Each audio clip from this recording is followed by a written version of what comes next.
binoculars, too nice life, singing by the opera house, but not in it. Just by it, someone alongside it, a long silence. A strong, vibrant, meditative song of guidance designed to raise eyelids sublime and save the assignments with warm regards and age kindness for today's climate. In the vein, the gang violence meets the gang's demises, and it bangs, rises like wings on a plane, plus a pilot who can fly into the eye. Hurricane, Irish stylish, same shoe in different sizes, with evidences of the mileage and the growth. Top hats and coats, tuxedos and throats where the bow ties post. Folks look past the lower class blower of the notes and tell unspoke jokes as they approach what she'll never be inside. But she holds, yeah, really need, really need, really need, very beautifully, very rated. Little battle rise for you, little battle ride, little battle ride. Really need, really need, very beautifully, a little rated. What's up? Little battle rise for you. So come on through the unamplified, fantasized land.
I'm a who that. I'm a who that. Long as I'm living, I'm a who that.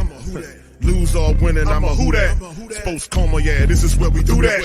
Where we do that, where we do that, where we do that, where we do that, where we do that. Boogie like Benson, I'm a who that. I'm a who that. Sports coma, this is where we do that. Where we do that. Welcome, welcome, welcome. Somebody please better help.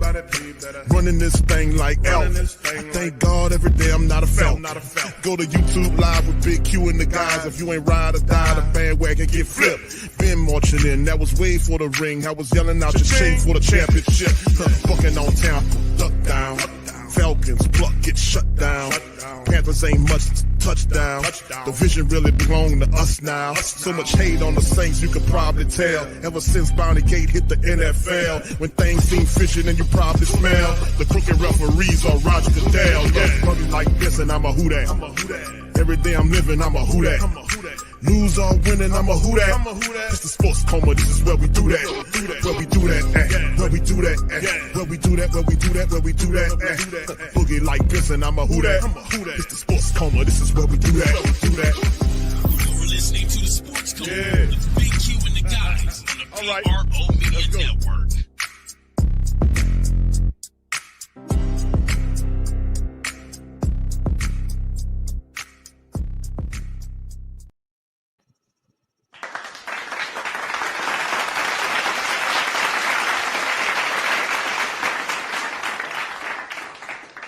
How do you feel in terms of what you saw from both quarterbacks today, but specifically Spencer Rattler bouncing back again?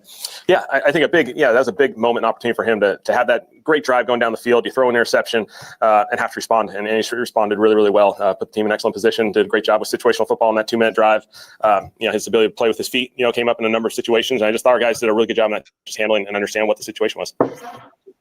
Who to put in at quarterback on that drive, or did you know, given the situation, you wanted to give Spencer a shot? Yeah, it's tricky because obviously the one downfall to how this game played out was we just had less drives, and Jake didn't get a chance to go in there, which we certainly wanted him to get in there. But I thought it was important just from an evaluation standpoint on Spence. Just those are critical moments. You have a tough situation, you got to respond. Have you narrowed this quarterback battle down to Spencer Rattler?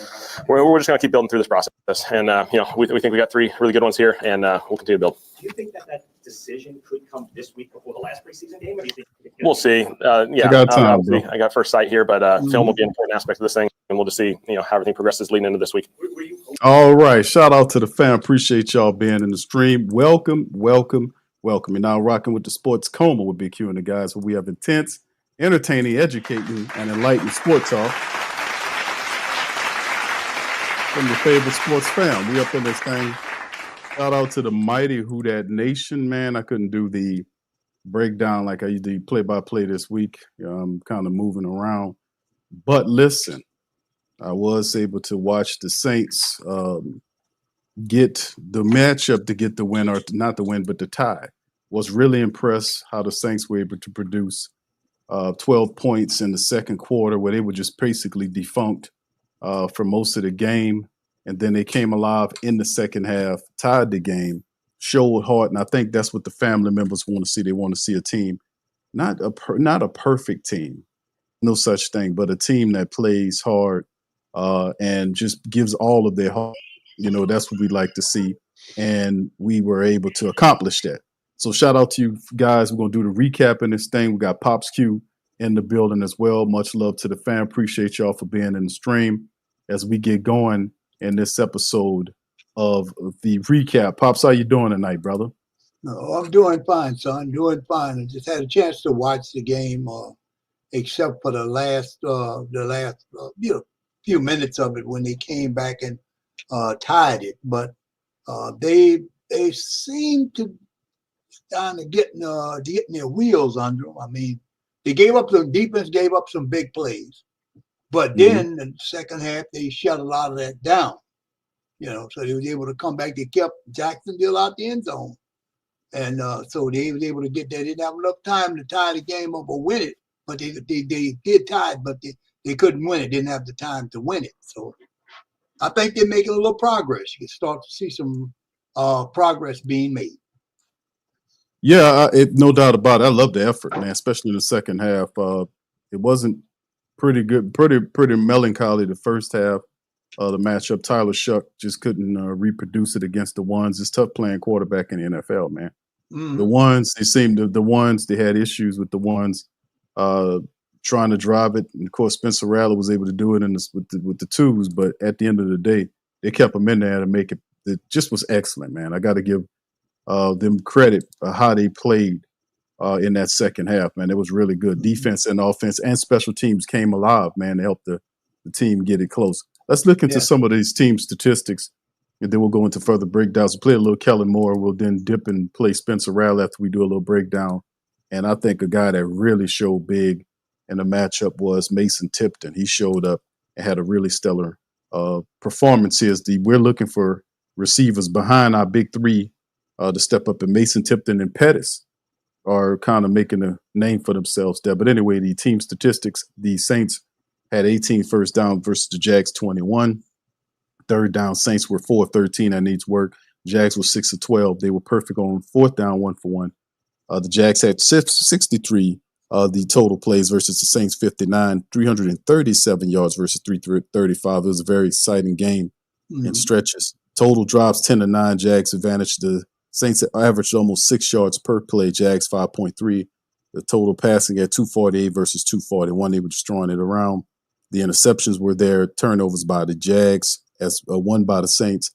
Saints quarterback was sacked twice in the game, and the Saints had 87 yards rushing off of 21 carries. That's a 4.1 yard average.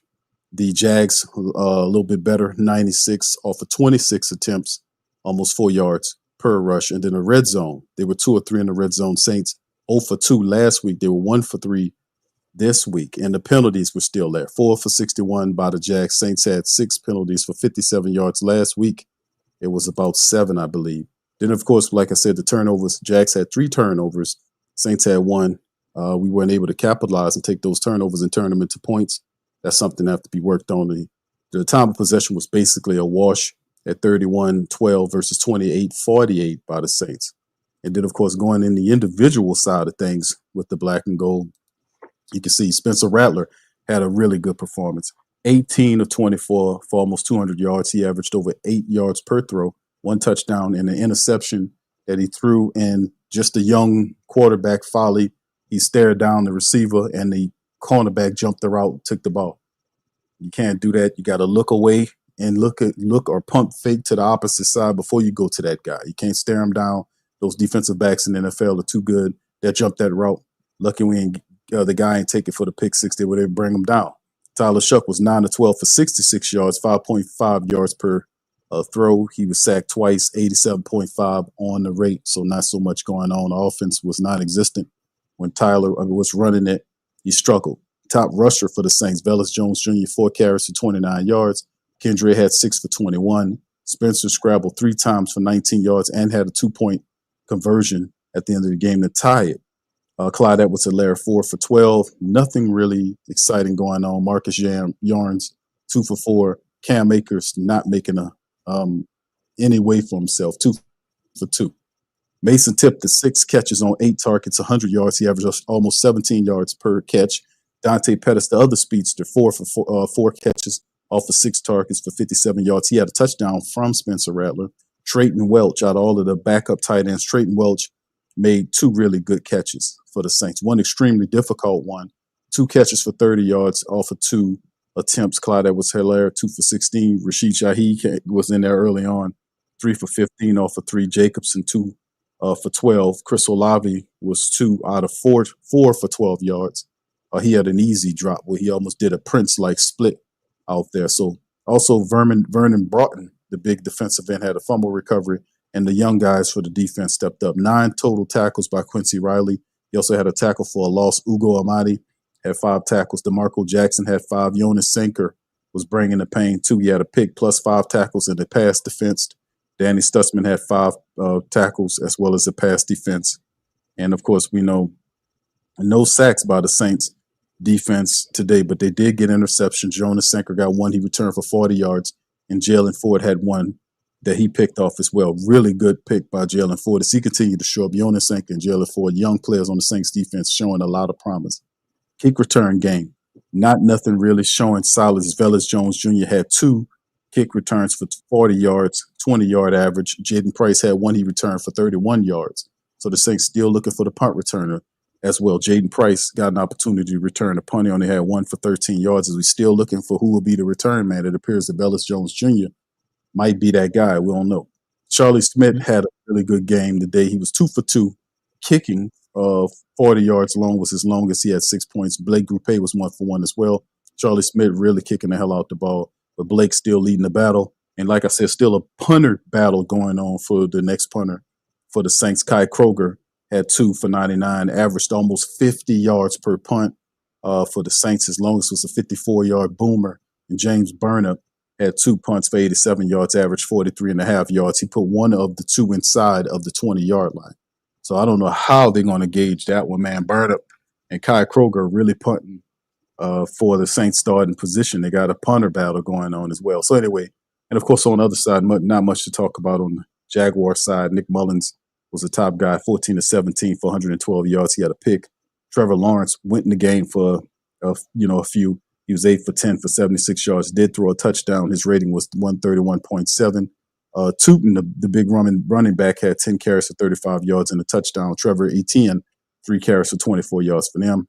And their top guy getting the ball, Austin Trammell, had 4 for 27. LaQuint Allen Jr. had 4 for 24 for their side of things. So there it is for you. 17, all the Saints get a preseason tie against the Jacksonville Jaguars. The final matchup is next week in the Superdome up against the Sean Payton-led Denver Bronco Club. So, Pops, with that being said, man, let's hear what you mentioned and talked about a few things that you've seen early on in the matchup against the Jaguars. Talk to me about players who really stepped up to you in the matchup. Kind of break some of the things. How you like Spencer in this time around, and any other particular players caught your eye? Spencer was decisive. I liked the throws that he was making.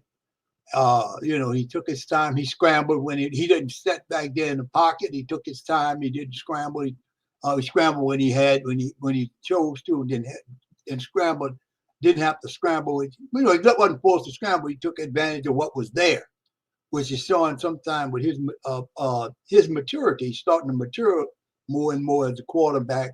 The Tipton kid, he's big, tall, he's got speed. He kind of reminds me of a young Mike Evans. He's kind of built along those lines. A young kid with great hands and good speed, and he gets away from the defenders and he can run once he catches the ball. I think we might have something in this kid if we can hold on to him, Tipton. And then the running game is starting to wake up now. They were of course they weren't playing against the number one. They were playing against the scrub players. But I mean they were able to make some good runs. So like I said, I'm giving them time. I see some good stuff coming here. See some good things happening for the Saints. I really am. And if they can continue to, and I'm thinking that we're starting to see Kellen's program starting to work with the Saints players, because they executed, especially in that second half, they executed much, much better. I mean, they threw the ball, our quarterbacks threw the ball a little bit better. We had interceptions, but our quarterbacks were throwing the ball a lot better, especially Rattler in that second half.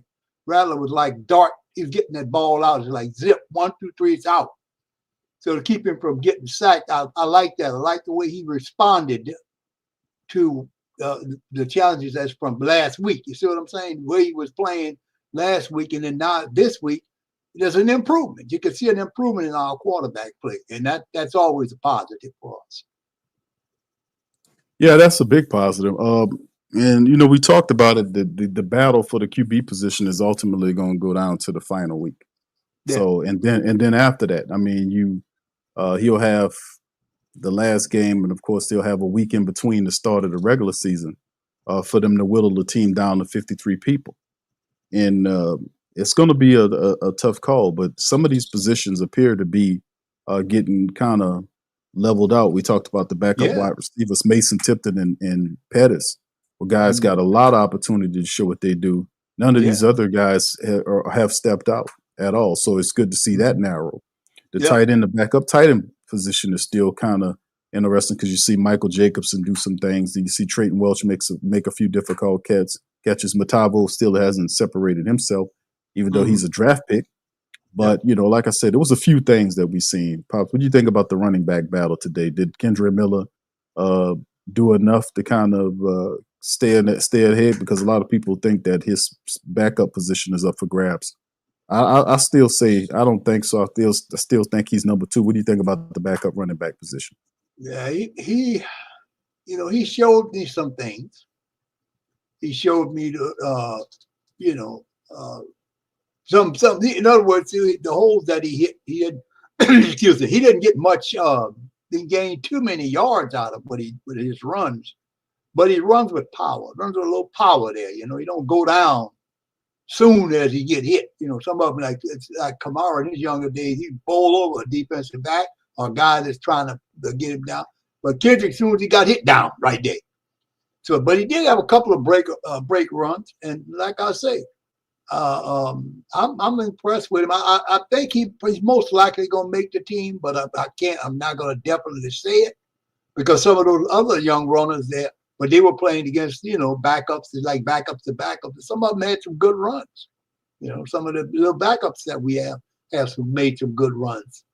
But whether Miller earned a spot on the team, it might be. He might. I think he probably will make the Saints. I'm not going to definitely say that, we're going to put this man on a team. I'm just thinking that he may eke in because he's a hard-nosed type of runner. But he has his moments. And then injury could take him right out without a problem. So we've got to give it a little time to see how he goes. Now, he did well today. He did well. He did, very well today. How he's going to be doing as we look forward, like this last game is going to be a very determining game for some of the guys. Like I said, I'm impressed with Tipton and Pettis. Those two guys will go out there and they'll make plays. You just have to get the quarterback has to just get them the ball. I mean, like I said, Tipton is a kind of tall guy. I think like maybe I don't know how tall he is, but he looks like he's kind of a tall young man. But he catch that football. I ain't kidding you. I'm just, Yeah, I think he's got a spot. Really do, because they really. I mean, they came like I don't know what Kellen told them at halftime when they came out there and they started slinging the ball. He started. I mean, Rattler just took control of the offense, and he's proven more and more it's going to be a very, very difficult decision that Kellen Moore going to have to make when it comes down to when we play against the Cardinals out there in Arizona. I think that's a away game, but anyway, I like the progress. It wasn't no explosive type progress, but you can see definite progress. Every now and then they have the occasional pick, interception, but we got interception. The Jags quarterback threw a pick right to one of our guys. He said, "Here, man, catch this football," and they tossed it out there to him, and he picked it off. So we need to make sure our defense is opportunistic. How you want to say that word? Yeah, you know what I'm saying. I can't get that word. If I saw it, I'm not going to I'll be messing up some shit too. I ain't gonna lie to you on here, man. I get stuck on some words every now and again. I'll be like, man, I'll be doing too many damn streams. Opportunistic. Yes, sir. Yes, sir. That's all right, Pops. That's all good. We feel you. We know you. Now, but the Arizona game, now you're right.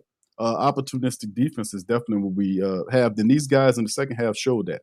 Jalen Ford stepped up. He did some positive stuff. We seen him making moves in there. DeMarco Jackson, a guy that I've given a lot of criticism to. He had 5 tackles today. Jonas Sanker had an interception. Jalen Ford had an interception. So you had guys out there. Vernon Brockton had a fumble recovery. So you had positive players. Ugo Amadi had 5 tackles as well. And the defense is showing, some confidence. They playing with a lot of freedom, and that hopefully that translates over. But it's the future bright with Jalen Ford and those guys. Pops. Let's kind of talk about the offensive line, man, and then we'll kind of move over to the defense and special teams. What's interesting to me is that when we watched the offensive line today in the first half, I didn't like what I saw. Yeah, I didn't like the fact that we're not running the ball as well as we're supposed to be running. I know all our guys are not there, but still in all, I'm looking, like I tell the family members, I'm looking for execution. When you're dealing with the preseason games, that's basically what you're looking for. You're looking for, can players execute? Can guys execute? Can they make blocks? Can they make tackles? Can they make catches? Can they pry the ball loose and create fumbles? Can they make kicks and punt? This type of thing. The first half, again, was kind of the offensive line didn't look as good as I would have liked them to look. And the credit in the second half, the offensive line, the backups actually did a pretty decent job for Spencer Rattler to be able to move, to be able to get points scored in the second half. So what's your thoughts on the offensive line? They must have, like I said, the coach must have got on them and talked to them and got something going, because they came out, man, they played a lot better. That offensive line played a lot better. And that's what's attributed to they got the tie. I mean, they didn't get a loss. A tie is not a loss. But these two teams played, head up. They played up pretty good. I just like the way I enjoyed watching the game. I did. I'd like to have seen the Saints come out, but winning. But that's the way the game went. So we got a tie. Right. Yeah, you're right, Pops. A tie is not a loss. That's a good point. And it's the fact. Now, I know we didn't get the win, but I hope the family members and a lot of the great Saint think tank family members are really intelligent. They're not going. Oh yes, they are. They're gonna. They already know that it's about the execution, like how the Saints scrambled back to tie the game. Yeah. Really was excellent. If they had another minute or two left, they would have won the game. But it just showed that they showed heart and courage. Spencer Rattler turned the tables. Spencer Rattler in the second half took possession of and remember I said when we studied the tape and we'll study the tape for Patreon this upcoming week and go over it. But when I studied the tape last week from Spencer Rattler with the ones, the chemistry wasn't there, with some of these players. And he would the throws that he made toward the sideline, I was like, Spencer, if you want to be an NFL starting quarterback, you have to make those throws. Yeah. And in this game, Pops, he had in that second half moving around, making plays and making throws toward the sideline between the wide receiver and the sideline, a tight window. Spencer Rattler was throwing lines. I mean, he put that ball, he was darting that ball to those wide receivers and moving that offense. And he was charismatic. He was relaxed. He threw the interception because he stared the guy down, but he then came back and then had not a winning drive, but a winning feeling drive to me. Like they moved the offense, they excited the crowd, and the family members was just pleased and happy by the fact that they played with courage and intensity. They didn't win the game, but they played with courage and intensity to tie the game, and that's something that we appreciate. Yeah. We really appreciate that. So that's a feeling I got out of it. To see them battle back, that really made me feel pretty good. I say, if this is the type of team this coaching staff is putting this mindset into this team, we may surprise some people this year. Right. Absolutely. Yep. Go ahead, Pops. You said, cuz I don't want to cut your thought. I was agreeing with you. Yeah, I mean, I was just saying, I'm looking forward to it. Let's see. Now, Peyton coming in here next week, right? That's right.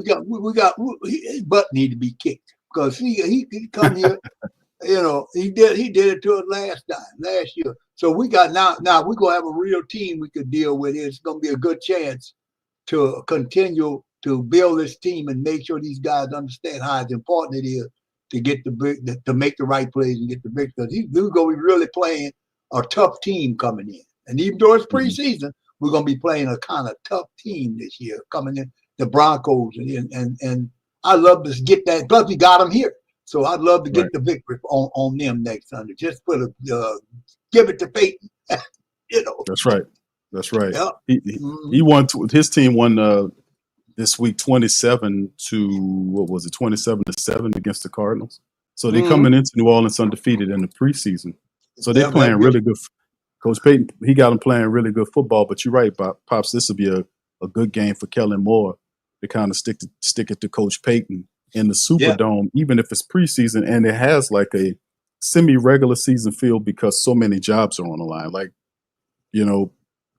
Tyler Shough and Spencer Rattler are still competing for the situation for the quarterback start job.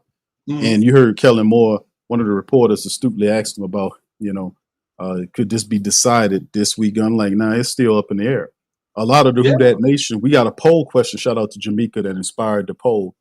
She said that, could we put a poll in the chat for the family members to vote on to get their thought process on who's winning the QB battle as of now. Like last week, Tyler Shough really stepped up and showed us something. This time, the energy flowed to Spencer Rattler. Now, coming into this next week, it'll be interesting to see who Kellen Moore put at the one. You know what I'm saying? Because whoever, if the guy playing the one position, and it'll be interesting to see if he keeps those ones in there a little longer so both guys can have an opportunity to play behind the one so you have more of a clearer, understanding of who needs to be the starting quarterback in week. But anyway, y'all feel free to vote on the poll, man. Right now, we got over 40-something people on the poll right now. Y'all put y'all vote in on that. But right now, I got who is winning the QB battle so far right now at this point. And 81% of the family members said it is Spencer Rattler. 12 said it's tied, and 6% says it's Tyler Shough. So y'all if you didn't vote, now's your opportunity to vote. The polls in the chat as well. Shout out to 504 Cole says, Q, do you understand how special it is to share this time with your father, bro? This is special, Q. Thank you, brother. Appreciate you for that, man. For all that. Yes, it's the sports coma, man. It's me and my pops always talk about sports and the Saints, the Pelicans, LSU, Been doing that since since I came up in the world. So we always been talking sports, even when I was a youngster. But it's just pretty cool when I started the broadcast to kind of add my son Robbie. You kind of asking. He's a sports guy. My pops has always been a sports guy. He inspired a lot of my sports knowledge. So to be able to share this platform with this man here is an honor. So yeah, shout out to you. Thank you for throwing that out there, bro. Appreciate that. Swagged Out says Spencer Rattler not just trying to win the QB battle, he trying to win game. Shout out to Swagged Out. Brother Abraham, what's up, my brother? Appreciate you for being in the stream. Back says Rattler is QB1. Vibin says Isaiah Stallbird is a keeper. Shout out, bro. Appreciate that. Listen, Pops, let's kind of talk about that because let's kind of cross over to the defense. We talked about the defense. Mm-hmm. Their guys is playing. What do you think about how the defense has played so far in training camp and into the preseason games? Who in particular out of the Saints team over the last couple of weeks who kind of caught your eye and you think that could possibly make the team? What guys you like? Well, I like some of the guys along the defensive line. I mean, we still, like initially in the first part of the game, we were giving up. We were being gashed. We have to stop that. That's the only problem. The defensive line. The guys that we got in there, we got some good guys that'll play, but we're still getting gashed with the running game. That's the only problem I'm gonna have with them. If they can get that fixed, along with the progress that the offense has made, we get teams off the field. If we can stop the run. I mean, how many third down conversions that these two teams that played against the Saints have gotten? Because they just run, the power game just power right up, power right through the middle. You know what I'm saying? That's something we just have to stop. We just got to stop that. Figure out a way, because if we bring that into the regular season, we're not gonna get anywhere. So we've got to figure out whose heart is in the right place that can help stuff this running game. You got to be able to recognize the running lanes and plug them up. But I've seen some. I mean, they were like blowing the Saints off the football in the first half, first quarter. They just marched right down the field. There was a lot of passing plays, but there were some running plays with guys running straight through our offensive line. We need a run stopper to stuff the middle, we could deal with the sweeps, the edge sweeps, stuff like that, but you're running straight up the middle on us, and that's what a lot of teams are doing. And if we don't correct that, son, we're gonna be, guess what? We're gonna be just like we were last year, because teams say we got to get the ability to get these people off the field. And if you stop the run, you have a damn good chance to get them to get the ball back and get a chance to get the ball back. I mean, you get off the field. If you stop the run, you get them off the field. You get the offense off the field of the team. But they had some big holes. They were running that ball on us pretty good there in that first half. A couple of them, then gradually, as they got to the second half, they start trying to stop some of it. And got Jacksonville off the field. But initially, that first half, especially that first quarter, Jacksonville just marched straight down the field, like pitch and catch. Take this ball, run this way, run that way. And somehow guys are out of position. They got to be taught. You got to stay in position. Watch the quarterback. Stay in position. Once he hands that ball off, you flow to where the ball is. Right. You have to flow to where the ball is. So the only way you can stop it, once you get to where that ball is, got to grab the man. That's what you got. That's the only way you can stop it. You have to flow to the ball. Yeah, Pops. I was looking at, man. Listen. You're absolutely right. The Saints offense and the defense just didn't have it. They made whatever adjustment they need to make in the second half. Guys came in with more heart and courage and more passion. Whatever Coach Moore told them in the second half, they aspire these guys to have that turnaround, because the Saints defense turned the Jaguars offense off, and then the offense turned on and was able to score 17 while stopping the Jaguars. They flipped the script. So the energy changed big time with it. So whatever Kellen Moore told those guys, it worked, because they almost won this game if they'd had more time. But outside of that, the point you made, you talking about some of the defense needing to stop the run. That's a big point of contention with what happened last year. Like not repeating this. I've been adamant and kind of putting this message out pretty redundant to the Great Saint Think Tank and the Who Dat Nation about fixing the flaws of the past. Like, Right. whatever we did in the offseason is supposed to culminate in fixing the things like stopping the run and running the football. That's number one. So Kellen Moore comes in, he drafts, he moves, he brings some guys in to change something. I like what Kelvin Banks Jr. is doing, but what I'm seeing from the offensive line right now is it's just not it. It's not it. The backups, credit to the backups. The backups they did a really solid job. The energy was different with the backups behind Spencer Rattler. When you got a quarterback back there making plays, it's like a superpower that just charges these average backups and make them to a degrees better than what they actually are. They play with more of a focus, more of an intention. So Right. I just think that watching what I seen offensively, the second half was a big sea change. A great point one of the Great Saint Think Tank family members talked about in the chat is they mentioned the fact that whoever plays with the ones struggle, whoever the quarterback is. So this is that's a great point because I was thinking about it when we was going in and I was like watching it because when you seen the trend happen the first week, okay, is that Tyler Shough? Is that good? And then you give Shough the ones and Shough looks like Spencer did with the ones the previous week.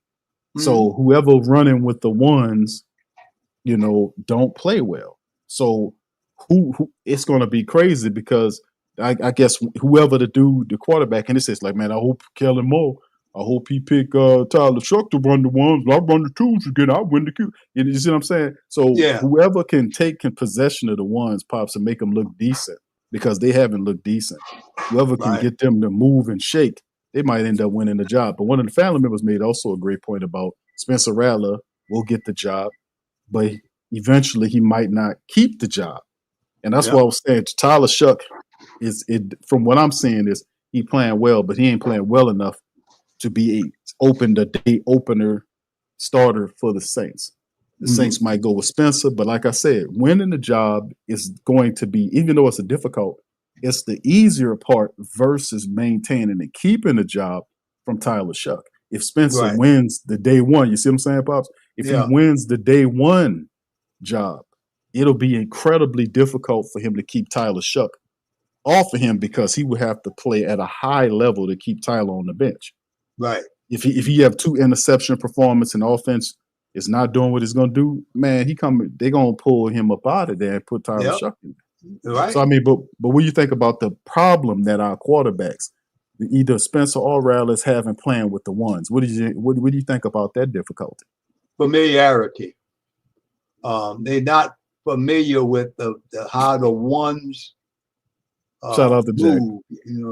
They don't have. They got to get. Sometimes the quarterback, and I know Breeze used to do that a lot. He pull his offensive line on the side and talk to him, tell him what he need to do and tell him what he's planning on doing. You have to talk to your people. You have to talk to your quarterback. And the quarterback has to talk to the defensive back. It's gonna take him some time. It's gonna take him a little time to get used to him. He started to come around. You see what I'm saying? He's gonna come around if he want that number one spot. He plan on holding that number one spot. He's gonna have to come around where he can communicate more better with his offensive line. Because they up front. They can't see what's behind him.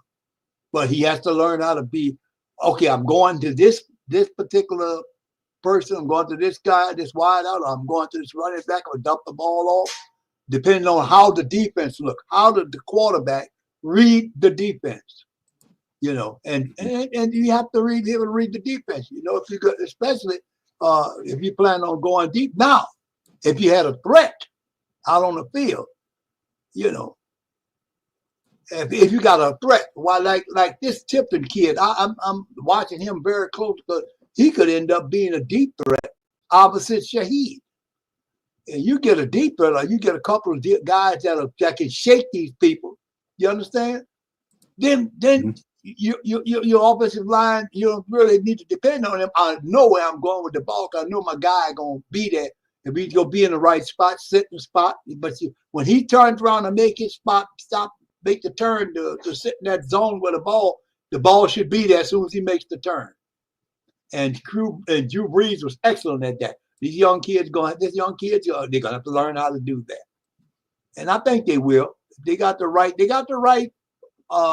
smart enough coaches and stuff to teach them. I think they're gonna make it.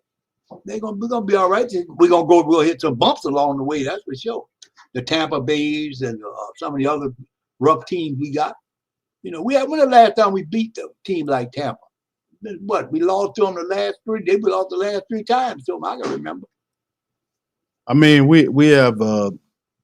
I mean, the thing about it too is some of these games, the Saints that we lost to our NFC South people, our competition in NFC South were games the Saints could have had. Like, there were so many close losses, like games we just let get away. They had some blowouts there, but the Philadelphia game, where we lost to Philadelphia in the 3rd week, we had the game. The Saints fumbled and stumbled that game away. We should have beat Philadelphia. Yeah. And then it went downhill because the man lost possession of his team. He lost his team, and that's how you free fall. They don't do anything different. When the idiots seen that they lost 2 straight, 3 straight should have been, hey man, we can't stop this. Then it's 4, then it's 5, then it's 6, then it's 7, and then this type of thing. You can't allow your team to free slide like that. A lot of times we just seen those close losses like that with all this kind of stuff. But I think people forget the leadership aspect, that we didn't have none. You didn't have a brain at the head coach level. And when you have a dumb, fumbling, stumbling, stupid head coach, your team mirrors the head coach. The head coach the team is literally a physical resemblance, in spirit and mentality and everything of its head coach. So if you got a bad head coach, the team will underperform. And we've seen that happen. Yes. Kellen Moore's team showed resilience, like in the second half. The young team and a lot of those guys with backups, they showed resilience to want to do it. They made some because Jaguars was out there covering them. They made a lot of difficult catches out there. We seen Dante Pettis making really tough grabs. We seen Mason Tipton making tough grabs. We seen Trayton Welch making tough catches. They were making some tough catches to drive the offense for the Saints to get it. So they deserve a pat on their back for what they did. Oh yeah, we need to keep that spirit going forward, though, Pops. That's the bottom line. That's what I'm getting. Yeah, now, I think we will. We got a good young coaching staff, and I think they'll keep the guys. And even though they didn't win, they didn't lose. So that's right. That's right. Mm-hmm. I don't want. All I want to see them do is just keep on keeping on.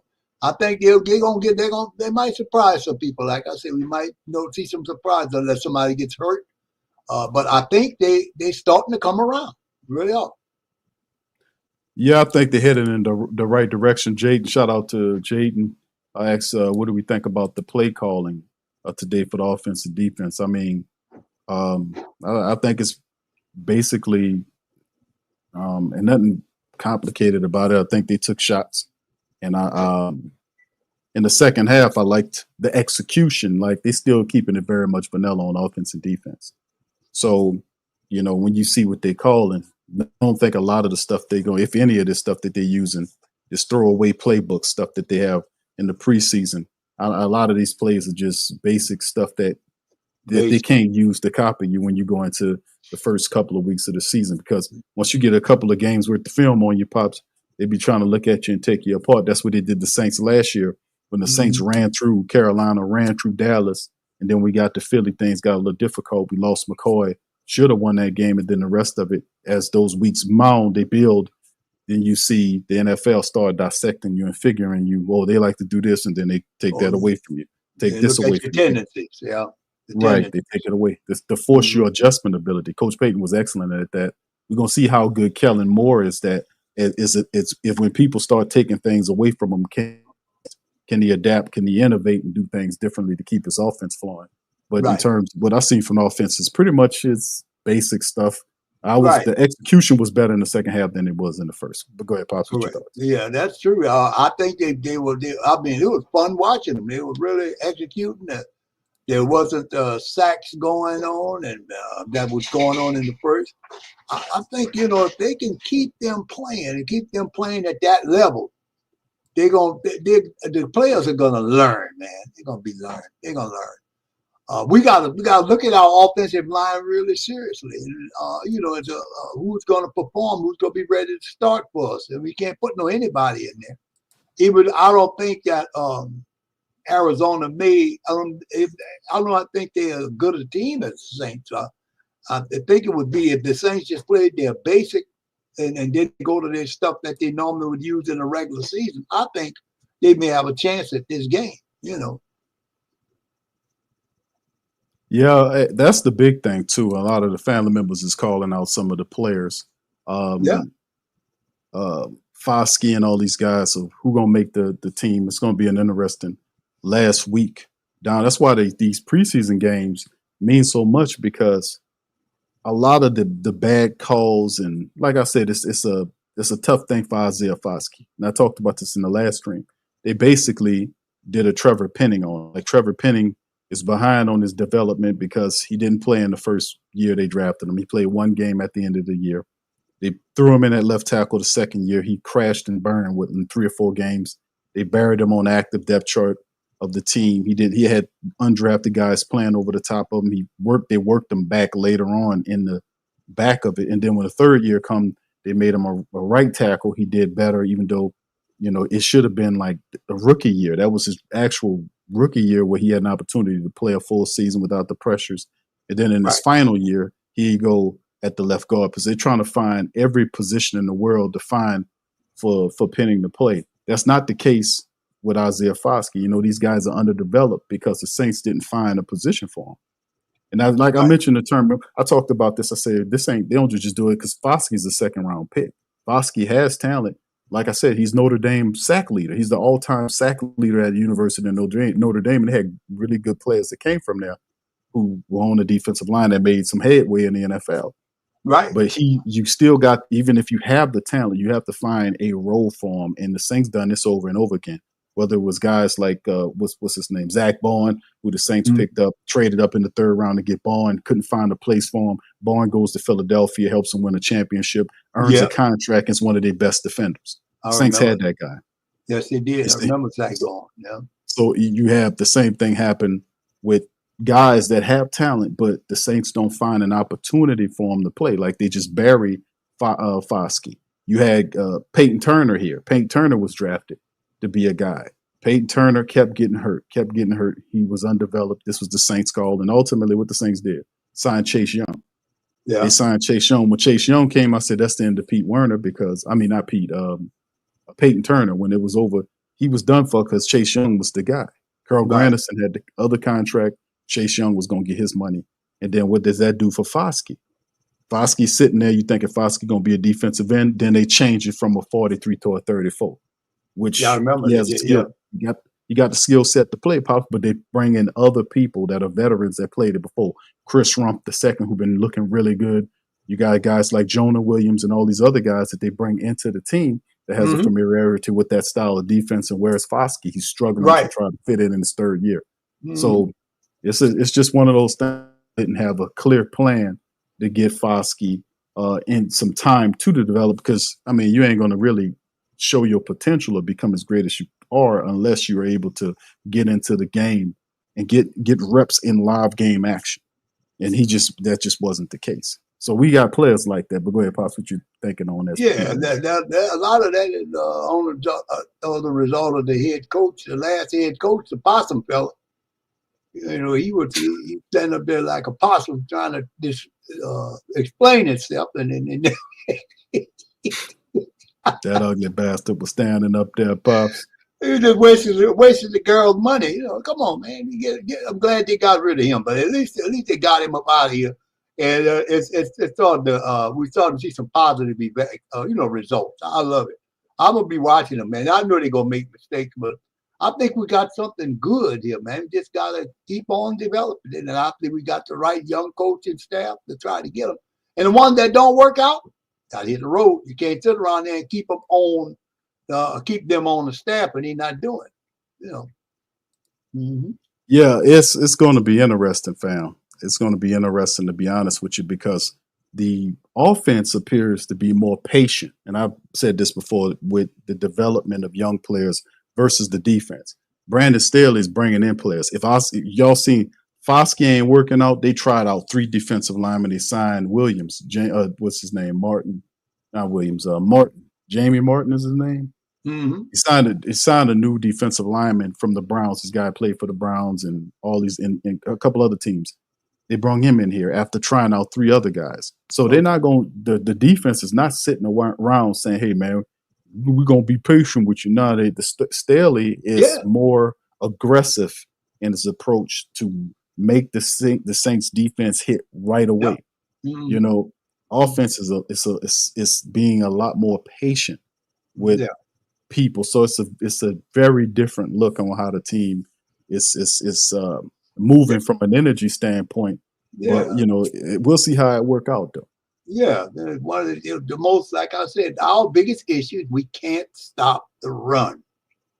Yeah. And once they do something about controlling the run, we'll be able to see a little improvement.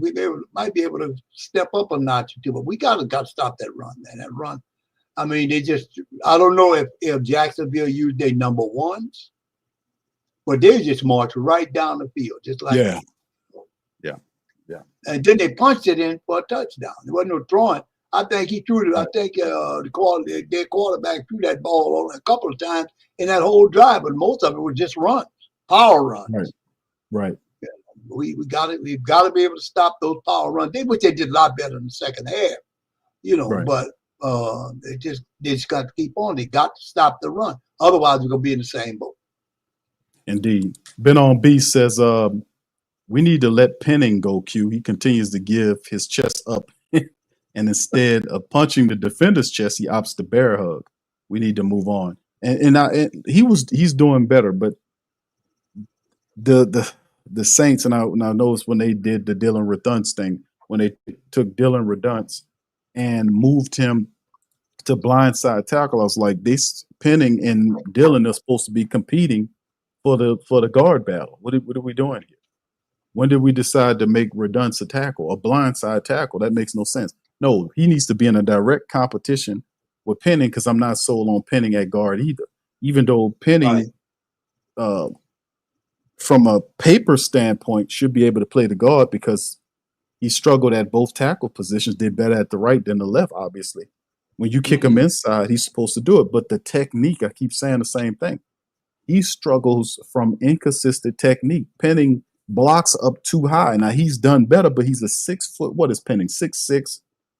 He's a big guard and a big tackle, big offensive lineman that had never played tackle before, but has to bend his knees and use his leverage. And he's keeps getting to the point where he goes up high to block, loses his leverage, and a defender just pushes him back. And he gets that has to change. Now, he's hurt right now, but in this last year, the Saints are trying to aggressively find a spot for Penning when they should have kept it as a guard battle. And if Penning had to be a backup tackle, then that's fine. He played the right side, fine. That's why I was saying go get a veteran tackle. Stop playing this Dylan Redunce game, because Dylan Redunce is a solid guard, but he's not a blindside tackle. You don't want to put a blindside tackle. You got two young quarterbacks. You don't want to do that. They're gonna get killed. You're gonna get them killed. So I mean, it's just a really stupid thing. Penning is still, they trying to find a spot for Penning. They're trying to find a spot for Penning. Yeah. You know, and it simply is what it is. Red T says Ford, Stallberg, Stutzman, should all make teams. I don't know if we carry 5 linebackers. I don't know. We'll see. DeMarco Jackson's died man out. He played well today, but you're right. Ford, Stallberg, and Stutzman, those guys are rock solid young linebackers to say. Even Nephi Sewell is a good special team player. And yeah, DeMarco shouldn't have made the cut this far. He should have lost the job to the kid that we let go. What's his name? Anthony Orji. I don't see how he made it past Anthony Orji. Hakeem says if Rattler plays like Darnold did for Minnesota last year, then the Saints would definitely take that all day. You ain't never lying, brother. Hakeem, shout out to you, man. Interested to see who the cornerback two next to Kool-Aid is. Alontae Taylor had his issue. We've seen some good play by some of these cornerbacks here. That's going to be worked out as well. A lot of good battles here, Pops. So let's go secondary. What do you think about some of the secondary players? Which ones that you kind of stepping out? We know Kool-Aid McKinstry has been playing well. What do you think about the rest of these guys in the secondary? I'm not all familiar with a lot of those, some of those young guys, but I tell you what, they were flying around that ball today, flying around pretty good. Some of them, a couple of them were really. I just gonna take a little time for them to get developed. I think we just got to be patient with them, and if we got a good, long as we got a good coach, some good secondary coaches out there, and teaching them and coaching them up. Telling them what they need to do and tell them how to do it again, and then see how they apply the action on the field. I think we could deal with some of them. We may have to get another one later on, but we just have to just take our time. We should take our time with them. They're young guys, young kids, just coming off the street or whatever. They are the young draft choices. It's going to be patient. It's a big step up from college to the NFL. Indeed, Pops. Yeah, that's very true. Shout out to the fam, y'all. Listen, we got 140 plus people in the building. Y'all do us a service. Hit that like button, hit the sub button. If you're not a sub up. Give us a who dat in the chat, man. The Saints tied up 17-17. Fight back in the second half, put 17 up while stopping the Jaguars from doing anything. That's much respect for that type of performance in the second half, showing some heart. Y'all hit that like button and the sub button and the share button, man. Let them know we in here. The mighty Who Dat Nation, the great Saint Think Tank. Also, there is a poll question in the chat for the family members. We want to get your vote in. For the family members there, please feel free to vote in the chat. There's a chat poll there. Who do you guys think at this current juncture of time is leading the QB race? Is it Tyler Shough? Is it Spencer Rattler? Is it tied? Y'all put your vote in. Let us know what you think. And also, if you have a question, please feel free to throw it in the chat, man, as we kind of keep this thing moving along. Total Glock Boy says, do y'all think we have the personnel to actually run a 34 defense? I don't see a Pat Swilling or a Vaughn Johnson type player on the roster. Pop, what you think about Total Glock Boy's thought? Do we have the 34 personnel to be effective this year? I think, the way I look at that is the coaches obviously feel that they can run it. It's a matter of how the players adapt to it. And how they take in what the ability to play the 3-4. They're going with the 3-4 this year, so we can see how it goes. That's the only thing I can say. We see how it goes. Then we may if they adjust to it pretty well. 'Cause like I said, they really did play a little bit better in the second half in their defense than the first half. So and just give a little bit of time, give a little more time. You know what I'm saying? A little bit more time. I see what's going on with it, but they want to play that 3-4, and they starters and number ones, all of them know how to play the 3-4. So I think I'll just give them a chance, give them time to see how this is going to work out. Yeah, the 34, man, it's going to be interesting, man. Shout out to Rich. What's up, Rich? He says, Q, just seeing another head coach on the sidelines is huge. Thank you, bro. Appreciate you, man, for the super chat. Shout out to Rich. Yeah, that's smart. That 34 defense, man, I do actually think that they do have the personnel to run that defense, man. Right. Mm-hmm. I actually think they do have that personnel. And then, they've added to the defense. Like they added guys that can be defensive linemen or guys that can kick inside, outside. That's a lot of versatile players that the Saints added with Staley. Staley left no stone unturned, adding and bringing people in. Even when they lost Tyrann Mathieu to retirement before training camp, they signed Julian Blackmon. And Julian Blackmon, all he does is come in and get interceptions and make plays.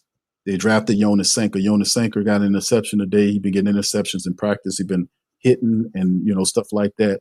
Alontae Taylor gets hurt. You got Rico Payton. Those guys. Quincy Riley had 9 tackles in the pass defense today. Quincy Riley, the cornerback the Saints drafted out of Louisville this year. He's making plays. It just shows that the Saints draft picks this year, all of the picks that they have are really doing well, especially on the defensive side. Whether you talk about Fadil Diggs, who's been very positive, Danny Stutzman, who you continue to talk about, Quincy Riley, Jonas Sanker. Those guys have been players that really have stepped up and helped the Saints throughout training camp and have really brightened the overall outlook of how the team is looking. So the 34 defense, absolutely, they got the personnel to run it. If Isaiah Foskey struggles, they still got Chris Rump, who's another player to talk about how good he's been playing.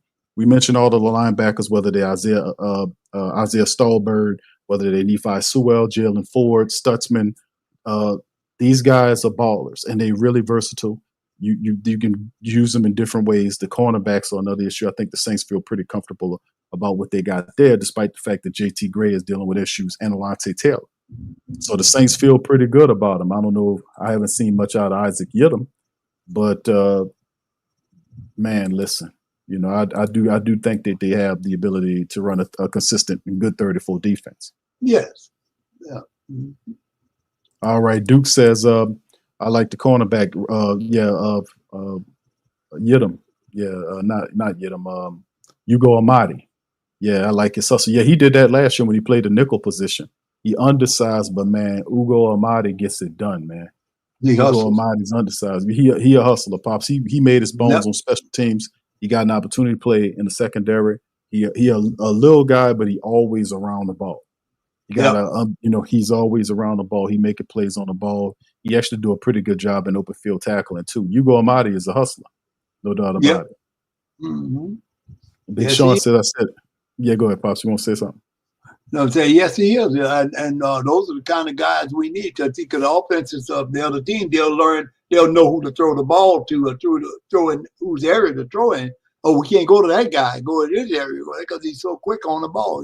He reacts to the ball, so he could be problems for us. And they could potentially have the talent to limit teams' ability to go to their area when they're throwing the ball.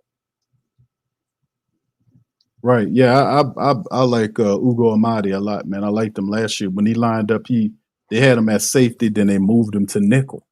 And he played that nickel position really well.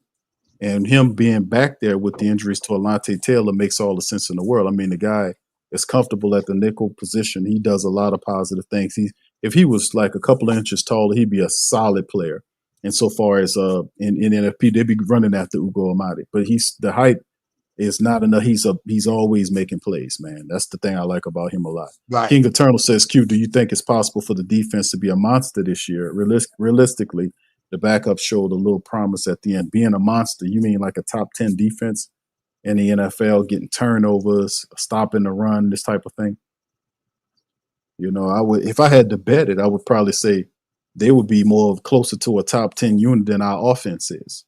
The offense last year was middle of the pack. I think where they were in terms of some of the statistics had the Saints offense, middle of the pack, 14th, somewhere around up in there. Mm-hmm. But the defense, if anything, we'll have to see, man. There's some interesting things going on. I just would be happy with us jamming up the run. I think the Saints did enough to try to tamp down people running on us. I think the safety play is something that, like, we got experienced safeties back there with Reed and Blackman, that can kind of keep an eye out so we don't get burned deep. So we kind of stuff them up in the run and allow our people to move around, our linebackers that's smart, like Pete Werner and Demario Davis, to roam around. Now, I know Demario is kind of challenged horizontally moving around back there because he don't have that speed anymore, but he's still intelligent. But we do a bunch of really good players. And not to mention, if you run in the 34 system, you got Chase Young and Carl Granderson who will be operating there as well. So that's that level of physical in play. So with those guys, so I think, if anything, the Saints could possibly be a top 10 unit. If we could stop the run, the safeties cover right, man, we could fill in all in between and keep this thing moving. But yeah, the defense, I would be really happy if we was a top 12, top 10 unit. Does that mean we're doing something defensively, creating turnovers? What you think, Pop? We could stop the run, but I mean, that's the main thing that we get. We were getting gashed. I mean, from their starters against our starters. they played the guy that started that play. They still weren't stopping the run. I don't know. Maybe they weren't committing themselves because it's just basically overgrown practice.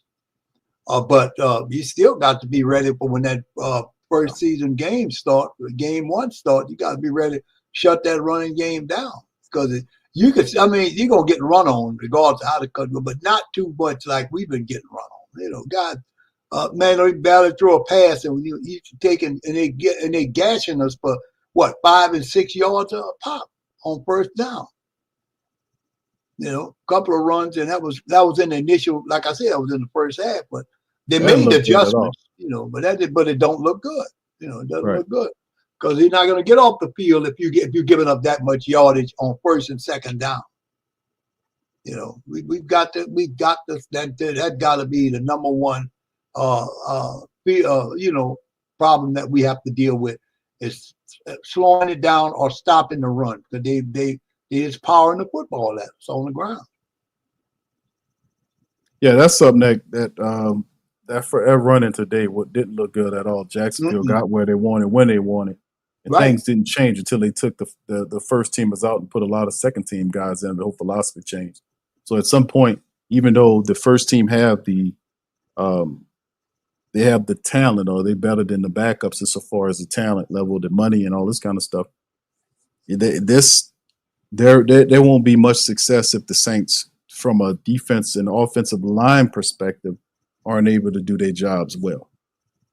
I mean, the Saints' offensive line is going to be counted on a lot, a lot, because they're going to stack the box, Pops. They're going to stack the box against the Saints and force the young guys to throw the ball. So the Saints offensive line is going to have to protect these young quarterbacks, allow them to have time to be able to do that. And then when the time comes, they're going to have to open up the lanes for them to be able to run the ball. They can't be stuck in the mud like we've seen the last couple of years outside the first couple of games of last year. When we handle business running the ball, we can't allow them that type of energy to happen. You're not going to win many games if you can't dominate on defense. And the Saints did a lot of stuff to their lines. And, you see that, so you want to say, okay, that means that we should be better than what we did last year. Right. And right now, we're not seeing that in the preseason, and that should be a concern. Yes. And if Kellen going to have to address that.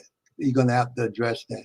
But it should be good, though, really. I mean, if we can continue, if we can get these guys to get in their head, that they can stop. They just got to play their spot, play their little region. The guy running back coming to my particular side, I'm going to stop him. That's my number one thing, to stop it. So we got to keep playing. We got to keep playing. Right. I mean, I agree. I mean, that's how I see it anyway. Mm-hmm. All right, fam. As we keep this thing going, we're gonna play a couple of interviews, man. Then we're gonna get on out. Y'all got any questions? Continue to please throw them in the chat. Also, like I said, it's a poll question for the family members. Who do you guys think are leading the QB battle as of right now? Spencer Rattler, Tyler Shough, both? Just put it in the chat. Let us know what you think about it, that particular thing, and why you guys doing that. Let's put on and hear from Spencer Rattler about what happened tonight. Here's Spencer Rattler. Throughout that second half, I feel like we shot ourselves in the foot.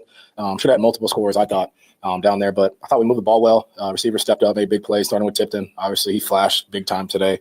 Pettis made some great plays. I thought the O-line played really well.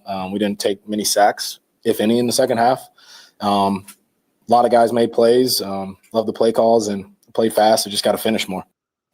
Do you feel like you had more sort of maybe downfield or let's just say big play opportunities this week than maybe what was allowed by the Chargers last week and opportunities to take advantage of? For sure. I think last week, first time live, getting settled in, and for a while, we got to all play cleaner. But coming into this week, we wanted to be a little more aggressive. I wanted to be a little more aggressive, play free, kind of play my style of ball within the offense, and just get it to the playmakers. If it's checking it down to Clyde, he did a great job. Bayless, all those guys did a great job on the easy throws, and then obviously the down the field stuff. Guys made big plays today, and those are momentum changers and get you in the right position to score. On that downfield conversion, what did you see, and at what point did you know you were running? You knew you had it. Like, what was the evolution of that play? Yeah, they had the perfect defensive call for it. They zoned it out. Passed it on. that's like a, go-to 2-point play. They played it perfect, and, that. All right, let's just pause it right there, fam. Let's gonna get it back going. Get him that last question now. I'm having problems with it. But On there, you got to extend and scramble, and, they kind of let me leak out and saw the edge and just hit it. It's a good play. How about that drive overall? What were you thinking, mental-wise heading into that final drive? That was a funky play. I mean, we ran that play, I want to say 4 or 5 times in a row. They gave us a perfect look for the throw. Me and Tipton weren't on the same page, and we're both kind of sick about that one, because we should have hit that. But next drive, he bounces back and makes a big play. And, he's a gamer, and he's very, very reliable. But, yeah, they made a good play on it. It was the right look for the throw, and made the play. Had to bounce back. All right, so that's Spencer Rattler, man. Like I said, I just appreciate how he played in that second half, man, showing the art he did. You can see the chemistry and the camaraderie with Pettis and especially Mason Tipton. Mason Tipton really showed what he can do, but I'm not surprised by Mason Tipton. Mason Tipton did this same stuff last year when he was in a training camp in preseason. I was talking about when I thought, when we did the draft stream the year before, I was telling the family members about a kid out of Yale named Tipton that they should be aware of. The Saints didn't draft him, but they did sign him as an undrafted wide receiver. And I was saying, fam, listen, this guy could do this, he could do that, he could do this. And he did it well. Now, last year in the preseason, he made plays in training camp. He was one of the top young wide receivers there. He made the team. And then when he got an opportunity in the regular season, he dropped that wide open play. He was a rookie and he didn't look good. The offensive staff lost faith and confidence in Mason Tipton. And now that he's back in the second year, he's a natural. And one of the family members talked about how he reminds them of Lance Moore, right? And it's always a wide receiver like that kind of, we start invoking Lance Moore or, some of these other receivers that we had that were similar to Mason Tipton, like a Jerome Payton, Lance Moore. It's another one that I'm forgetting. Y'all know who it is. It's another one. It's Lance Moore. Remember Jerome Payton? It's another one I'm forgetting. But usually they invoke Lance Moore. I think Tipton is phenomenal. He might very well make the team, him and Pettis. So, the kid had a phenomenal week this week. But obviously, Rattler and Shough, these guys have a synergy in the chemistry with the kid. So, it's very popping. Yep. So, and like I said, I love the way the kid plays. He plays the position with aggression. He goes after the ball and he makes the difficult catches. We need people like that who can make the difficult catches. And that kid obviously has that ability. So I'm expecting him to make the team. I would love to see it. You want to put a talented kid like that on the street for Atlanta or Tampa to get somebody like that, or Carolina. Buddy, you want to make sure you keep that kid in there so he put him on the squad. Yeah, I think Mason Tipton was awesome. Like this year, he's just a natural. He runs good routes, and obviously, Kellen Moore doesn't really care about his receivers being 6'3", 6'4", 6'5". If he have guys that can run, Kenny Stills, there you go, Dre Day. Shout out to Dre Day. Kenny Stills, that's the one I forgot. That's right. No, it was Henderson. It was Kenny Stills. That's right, Kenny Stills. Lance Moore, Jerome Payton, Kenny Stills. That's right. That's what type of guys that this kid is, and he can run too. He got a high 40 time, and it's going to be interesting too. King Chosen will say he lazy at time too. I don't know if I'm gonna say the man lazy at time, bro. I don't know if I'm gonna say he's lazy at time, man. He says lazy, but that's not something I would put on Mason Tipton. I don't see him as a lazy player, bro. But anyway, let's get ready to hear from Mason Tipton, man, because he did do an interview. He was talking about what he did for the Saints. Let's hear from him. Definitely didn't want to leave here with a loss. Definitely, I don't think we really want to leave here with a tie either. But, I think it just shows a lot of, resilience that we have. I think I spoke on this last week, man. There's a lot of love and a lot of camaraderie within the team. I think we were able to show that, coming back there, making some plays at the end of the game. So I think that's the highlight of the day. How about for you personally to be able to show that after, another interception play and then come back. I mean, I don't know what to say. I was really mad. That's a play that I got to make, and I'm mad that I had to. I guess Spencer ended up throwing an interception, and that's really my fault. So coming back, making plays. I mean, that's just the kind of player I am, and I'm always going to double down after a mistake. So I think putting that on tape and kind of showing that is it's big for me. How was that your fault? What should you have done on that play? I'm sorry. I just got to run through it, man. There's no way the DB's supposed to make that play. So I got to run through that slant so he can't even make that play. Did you sit or did you get caught up? I'm going to have to watch it, man. I mean, the bottom line is he beat me to the ball. So that's what can't happen. Did Rattler talk to you after that, or you got an exchange after that? Yeah, the exchange was my fault. So and then we on to the next, man, and that's the way we got to play. What did you see out of Rattler heading into that final drive? Kind of shows you the player he is too. I mean, he's never going to give up. And I think before we even got on the field, it was like, man, let's go down, let's make some plays, and we can win this game. And that was always the plan. So, and that's the type of dude he is, the type of leader he is. So, we're gonna ride behind him and make some plays. You described that fourth down play on that drive. I mean, it was what it looked like, man. It's like I said, man. I mean, we because of how Kellen is developing the culture, man, we're just gonna keep getting behind each other, man. And that's just what matters. Mason, can you describe to us what both quarterbacks are like in the huddle? Both are great leaders, man. I mean, they're both their own, individuals, and they both have their strengths. But what I like about all three quarterbacks is that they all command huddle, they all command the offense, and that's what you like out of quarterbacks. Really, is just guys that are going to come in, settle down, and run the show. So all three of them do a good job of that. I don't know about Hannah, bro. Hannah ain't commanded nothing, Puff. Kind of have to, man. Unless he in practice.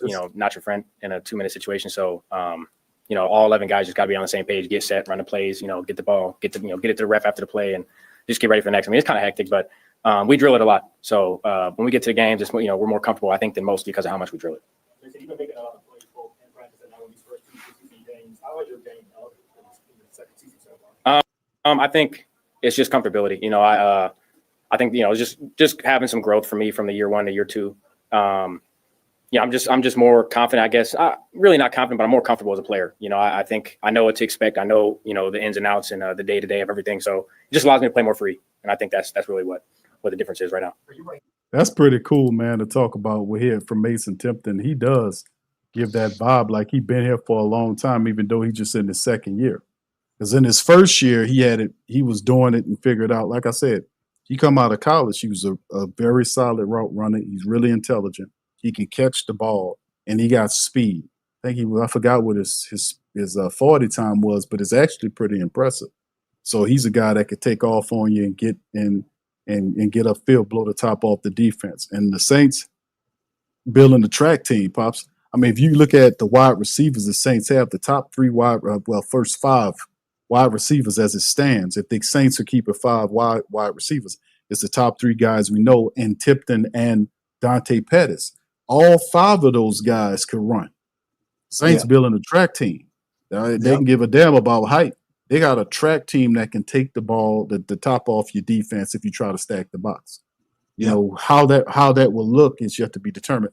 But it's nothing but love for Mason Tipton, man. Mason Tipton struggled last year in that system. He dropped a few passes. His blocking wasn't there. They took him off the field. And then he came back later on in the year and tried to make some plays. They discovered Dante Pettis, all this kind of stuff. But much love and credit to Mason Tipton, man. He looks very polished, Pops. I mean, very polished for a second-year player. What are your thoughts on him? Stand out. Because his plays today stood out, and he got him the ball, and he got behind the defensive back. I mean, the man got just like the man, like King Journal saying, one of the other people are saying that he's got great potential, and I don't know, like I said, I'd love to see him make team. I'm pretty sure he's on his team, It's just a matter of what they just keep him on. He penciled him in, Yeah. I think the kid is a legitimate prospect for the team. Yeah, you're right, Pops. I mean, man, having it just showed like how Mason Tipton, how he made plays, the speed, both him and Pettis Pettis caught a touchdown, in his own. Dante Pettis and Mason Tipton have been a blessing. Like the Saints got there. At first they started up to shake it, but it's obviously they done gained ground on all these other guys. Now, Velus Jones Jr. is another guy we talked about who looked really good in week 1. He was the team's top rusher, in this matchup in week 2. But Velus Jones is another pops. Now he's not listed as a wide receiver; he's listed as a running back. But the talking point is out of the 4 that Kellen Moore could possibly have 4 Saints running backs. If that's the case, then you're looking at obviously AK-41, Kendre Miller. I think Clyde Edwards-Helaire, and then Velus Jones Jr. If he keeps 4, that's what I'm thinking. Well, why would he keep Velus, Q? Because Velus is a weapon. You can use him at running back, wide receiver, and he also is a guy that you can throw into the special teams. Right. So if we talking about returners, pops, return men, the Saints have not had, they haven't solved the return battle.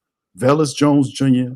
and Dante Pettis could be guys that you could see be used in the kick return and punt return aspect of special teams. Right. So to me, and once again, these are all speed guys. Velus Jones Jr. was telling people that he think he's the fastest Saint guy on fastest Saint on the team, and Rashid Shaheed like what? so I mean, but to have that mentality, because Mason could run, Dante Pettis can run, Velus Jones can run. Rashid obviously, I think he's the fastest guy. But he got the Saints got world-class speed across the board. Whether it translates in anything, we yet to be determined. But still, in all, the future's bright, right? Yep. Mm-hmm. Yeah, we need guys that not only have speed but have good hands. And this kid seems to have good hands to catch the ball. And they look like all 3 of those guys, as a matter of fact, have good hands. We need those kind of guys. So the quarterback has to get that ball out. They can catch the ball and make some positive plays on the field. Right. Right. Yep. Yeah, you're right. You're right, pops. I mean, it's just seeing the track team. Like at first, you're looking at saying this guy putting together a freaking track team here. It'll be fun to see. Right. I'm just saying, pops. Like the guys that he have, these are all blazers. These guys can run. You check the 40 times on these guys can move, man. But like I said, we'll see what's happening there, man. But very interesting, man, to hear from Mason Tipton as we get one more preseason game. Pops, we got the last preseason game coming up next week in the Dome. It'll be another noon game.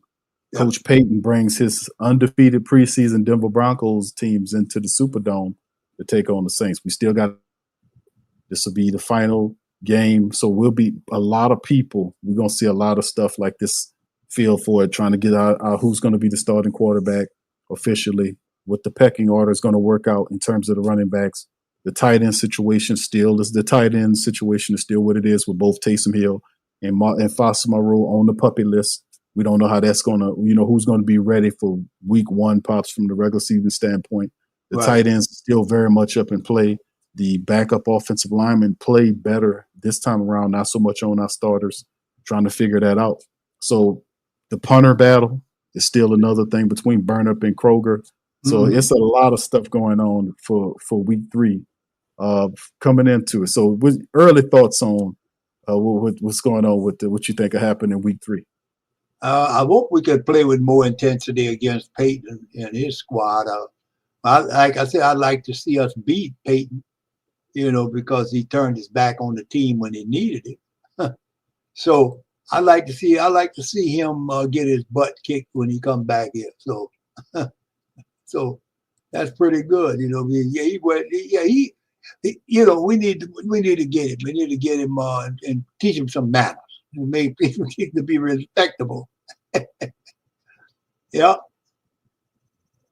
Yeah, we talk, but the other question about Jake Haener not getting an opportunity to play. They had Jake Haener throwing on the sideline, warming up like he was about to come into the game. We said last week that's over with. Jake Haener went in there and threw that interception. When he did that kiboshed his chances of competing in the competition between. Once that happened, this, and we knew it was like, man, it's not a 3-team, it's not a 3-person battle, it's 2 people, and they need to get all the reps because it's close. Right. So you know, and that's why Hayner is designated the third quarterback.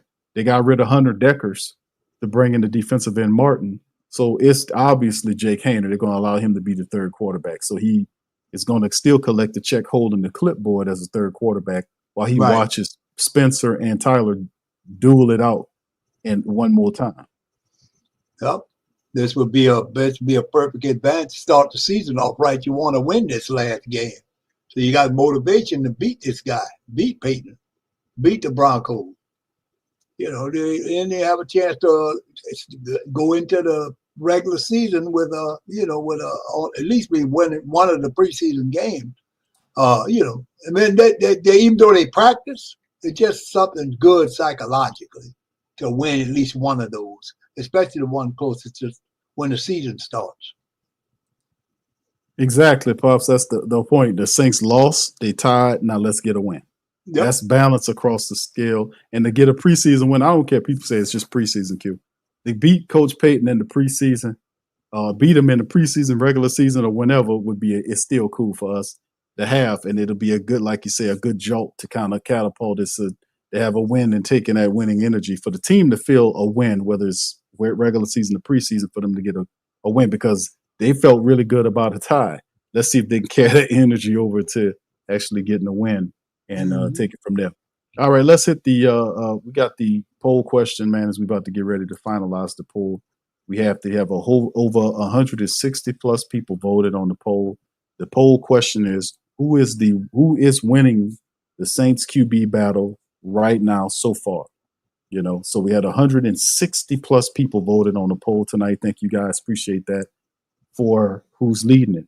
The poll overwhelmingly said 81% of the 160 plus people polled said that Spencer Rattler is winning the battle thus far. 81%, Pops. 13% said, and the three options were Spencer, Tyler, and tied. Right. 81% says Spencer is winning it. 6% says Tyler's winning it. And 13% says that it is a tie.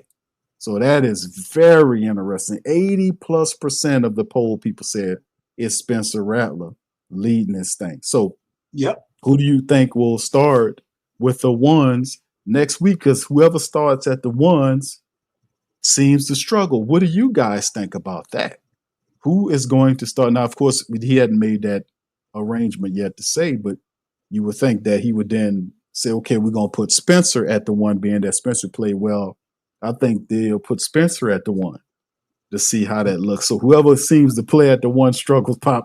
It's going to be interesting. But, you know, to see who gets the call to be the one in week 3 against Sean Payton's Broncos, I say it's probably going to be Spencer Rattler who get his opportunities back with the ones.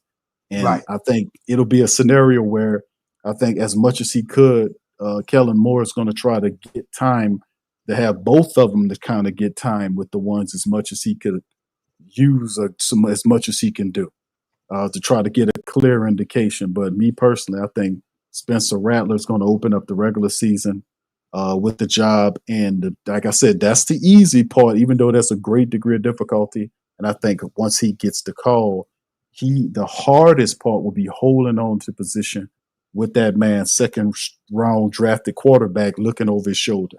That will be the thing that Spencer Rattler, that's when the fun really starts. So, you know, we'll see that, man. But Pops, final thoughts before we leave. Well, I think my thoughts are along the line that most likely will be Rattler because Rattler's got more NFL experience. You know, he's got the NFL experience from playing last year. So, and he has improved. He has improved as of that. You know, this game today especially in the second half, he played. He really did outplay, Tyler Shough. So the way it's looking to me that they're going to put him in there based on his experience and see how he handles the Broncos defensively, and then the second half they'll go with Tyler Shough. Mm-hmm. That's my prediction on how it's going to work out. And then we're gonna have Hader left on the outside looking in, like a baby doll with one eye. Well, that's all right, Pops. There's plenty of windows to wash at the New Orleans Saints training facility. There's a bunch of windows to wash. There's a bunch of carpet over there. And they got a crap ton of grass that needs some cutting over there. Yes, so they do. They got plenty of stuff going on. They also can use a coat of paint on that damn building over there, by the way. Yeah. They would give Havener a couple of paint cans, Pop, let them go to work. Also, you know what they need to do, Pops? They need to give Havener some paint and let him climb up there all the way to the top there and paint that damn old-ass Saints Super Bowl symbol that's faded by the sun. That's sitting on top of the facility. Maybe we can get something done about that, too. As well. But there's plenty of work for Jake Haener, even if it's not with the building. It'll be plenty of work at the post office. All right. Anyway, shout out to Lori and Brother Bishop. Shout out to you. Much love. Appreciate y'all for stopping by. Big ups to y'all. Total Glock boy. Shout out. Brother Gundam says ones can't protect BQ, especially Cesar Salad Ruiz. Yeah, and I'm glad. Cesar Salad Ruiz. I know it popped some shit I created, man. Because the thing about it is Cesar Ruiz has been, get a lot of grace. I don't know why, but and I've been pinpointing and telling people about this for a while, that he gets like respect, like he's a good offensive lineman, and Cesar is incredibly inconsistent. On tape, he gets beat. Sometimes you don't know what he's doing. You don't communicate properly. All you have to do is study the film and watch what I'm like. I'll be pinpointing Cesar Ruiz. And it's also like the guy is had one solid year. That's the year before they paid him, and all these other years is mediocre years at the very best. And it shows that Cesar Ruiz should be our best offensive lineman. He should be better than McCoy.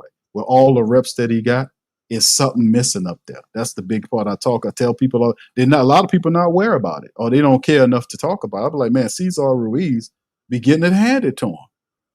I mean, they just don't be paying attention to him like that. They'd be like, oh, yeah. They throw him in there and say, yeah, Cesar's good too. No, Cesar's incredibly inconsistent. He has the potential to be something better. That man's supposed to be a Pro Bowl level guard with all them goddamn games and reps the Saints done gave him. He ain't even close to that. No. So, like I said, man, I'm glad to see the mighty Who Dat Nation is starting to see that for what it is, because I've been talking about that. Bishop said he garbage. I've been saying, yeah, King Chose will say he's not a guard. But that's what garbage can in his message. They find a silver trash can to put up there, Pop. Because this is the thing with Cesar Ruiz. That's why we're saying, because listen, that's the God, that's the truth. See, you got McCoy. McCoy is one of the best centers in the game. He played guard center. At one time, Coach Payton was going to move Eric McCoy to guard and bring Cesar for center. But then it didn't work. Cesar got hurt, and he just left him at guard. He struggled to pick it up. He really did good the year before he got his big payday. That year that got him the money. Then after that, all those other years, it's been years that it's not as good as supposed to. And I don't know what the man problem is, but after 4 or 5 years, how long has Cesar Ruiz been in the league? For like 6 years? Yeah, at least. That'd be like 5 or 6 years that the man been in the league. He's wildly inconsistent with a lot of things that he's doing. I just think that he should be on McCoy's level. He should be on a level where he's almost a Pro Bowl caliber offensive guard. He had all that time, and he's still not nowhere near that. And I've been pinpointing that for a long time. And I'm glad the family members finally see that. What's up, Bev? Shout out to Beverly, man. What's up, Jerry? Jerry Covington says Cesar Ruiz is the weakest link. Even more so than Trevor Penning. Yeah, Laura said he's a center. Yeah, he ain't even good at that, Laura. He ain't even good at centers. Like I don't know what it is with his game, but he's just wildly inconsistent. I don't know if it's concentration issues. His technique is not all that good. I mean, but somebody really need to stop playing games and really just dissect whoever the offensive coach is, not only just Penning, because Penning, at least you can give him grace to a degree by saying that he had a lack of reps. Like like I said, he really played 2 years he going into his 4th year. He only played 2 years. The first year was 1 game. The second year, I ain't gonna even say that, because the second year when they threw him at that left tackle, he crashed and burned so much that they just buried him. and then people just trash the man. I'm like, nah, that's not on him totally. That's Dennis Allen. Dennis Allen screwed that up. You shouldn't took the guy if you wasn't going to play him. Why would you draft a player in the first round if you are not going to immediately put him in the game and have a spot for him? You don't take no player with no first round pick that you're not going to play right away. Whoever you draft him with the first round pick or even the second round pick, those guys, even the third round picks, those guys are supposed to be slotted for potential starting positions. They should be put up there right away. That wasn't the case with Penning. They set Penning on a bench, played one game in his rookie year, threw him in at left tackle, and these people were saying at the whole damn time about, yeah, he can play the blindside tackle. This foolishness that Dennis Allen was saying that, yeah, the tackle position don't matter. It's interchangeable. And I'm like, no, it's not. That's bullshit, man. Not everybody is a blindside tackle. Penning crashed and burned. They had people writing saying that he was going to do all right. And I was saying, don't do that. Don't do that. Don't do that. I was signing the horns. And then when he crashed and burned, well, who could have seen that it wasn't going to work? I did, because I knew he wasn't a blindside tackle. They're not interchangeable. No. You can't put a man at the blindside tackle and say, hey, yeah, now go out there and handle your business. He's going to get it handed to him if he ain't the right man. You got to be up here. You got to be athletically gifted to be able to deal with it, because the blindside tackle is going to face the most elite defensive player that other team has. He gonna face it, because that's the blind side. You're gonna put that best guy over there to go at. That's the Myles Garretts and all them people that's going to be over there on that side, going at the blind side of your quarterback, testing that guy out over there. That's he right. shouldn't need help all the time, Pops. You got, well, let's just send the tight end over there. Hey, Juwan Johnson, go chip him, or send a running back to chip him. Chip your way out.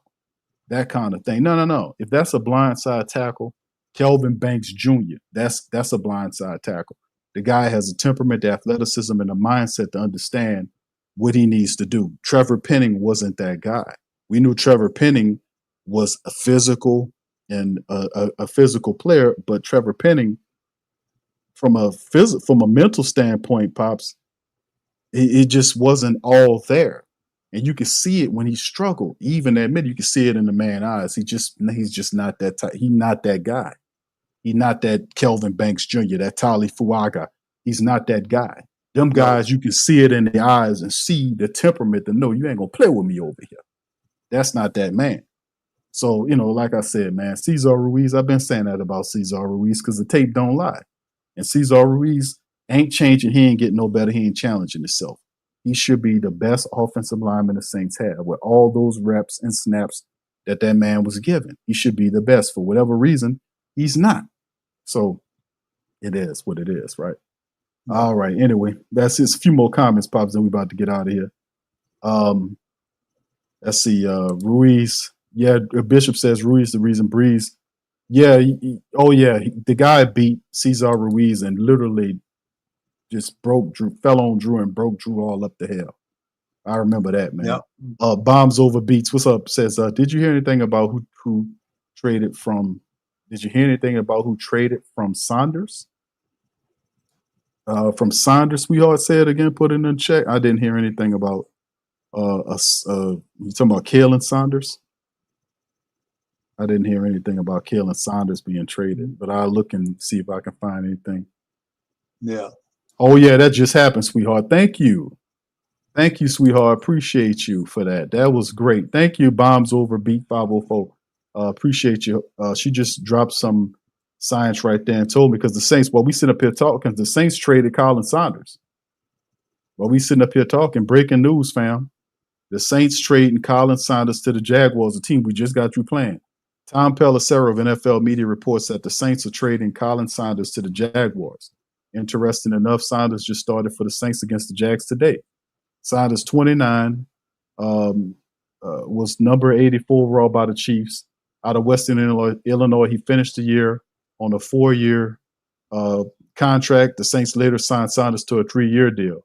So they said they traded, and they ain't saying what the compensation is. I'm going to have to look and see what the compensation is for Jalen Saunders. They're saying that they trade him. Tom, he's saying they trade him. We don't know what the compensation is. I guess they ain't revealed it yet. So yeah, breaking news, fam. The Saints just hit the waves just like what? It wasn't that long ago. I mean, literally less than 10 minutes ago. The Saints, it just came in. Thank you, sweetheart, for that. Shout out to for the Queen for letting us know about that. All right. So there you go. Colin Saunders is gone. So that opens up, Pops, that opens up some stuff right there. Bink Saunders is out of here, man. Now, Bink Saunders is done. He gone. You got Devin Gocho, Christian Boyd. The Saints, John Ridgway could also fill in the nose tackle position to do something like that. So the Saints make a trade early on. This could be, we might see some more moves happening. Pops, what you think about this one? Colin Saunders traded to the Jags. I don't have no word of compensation yet, fam. I'm going to keep looking. Well, obviously they saw some value in him, but they didn't feel he was a fit for this team.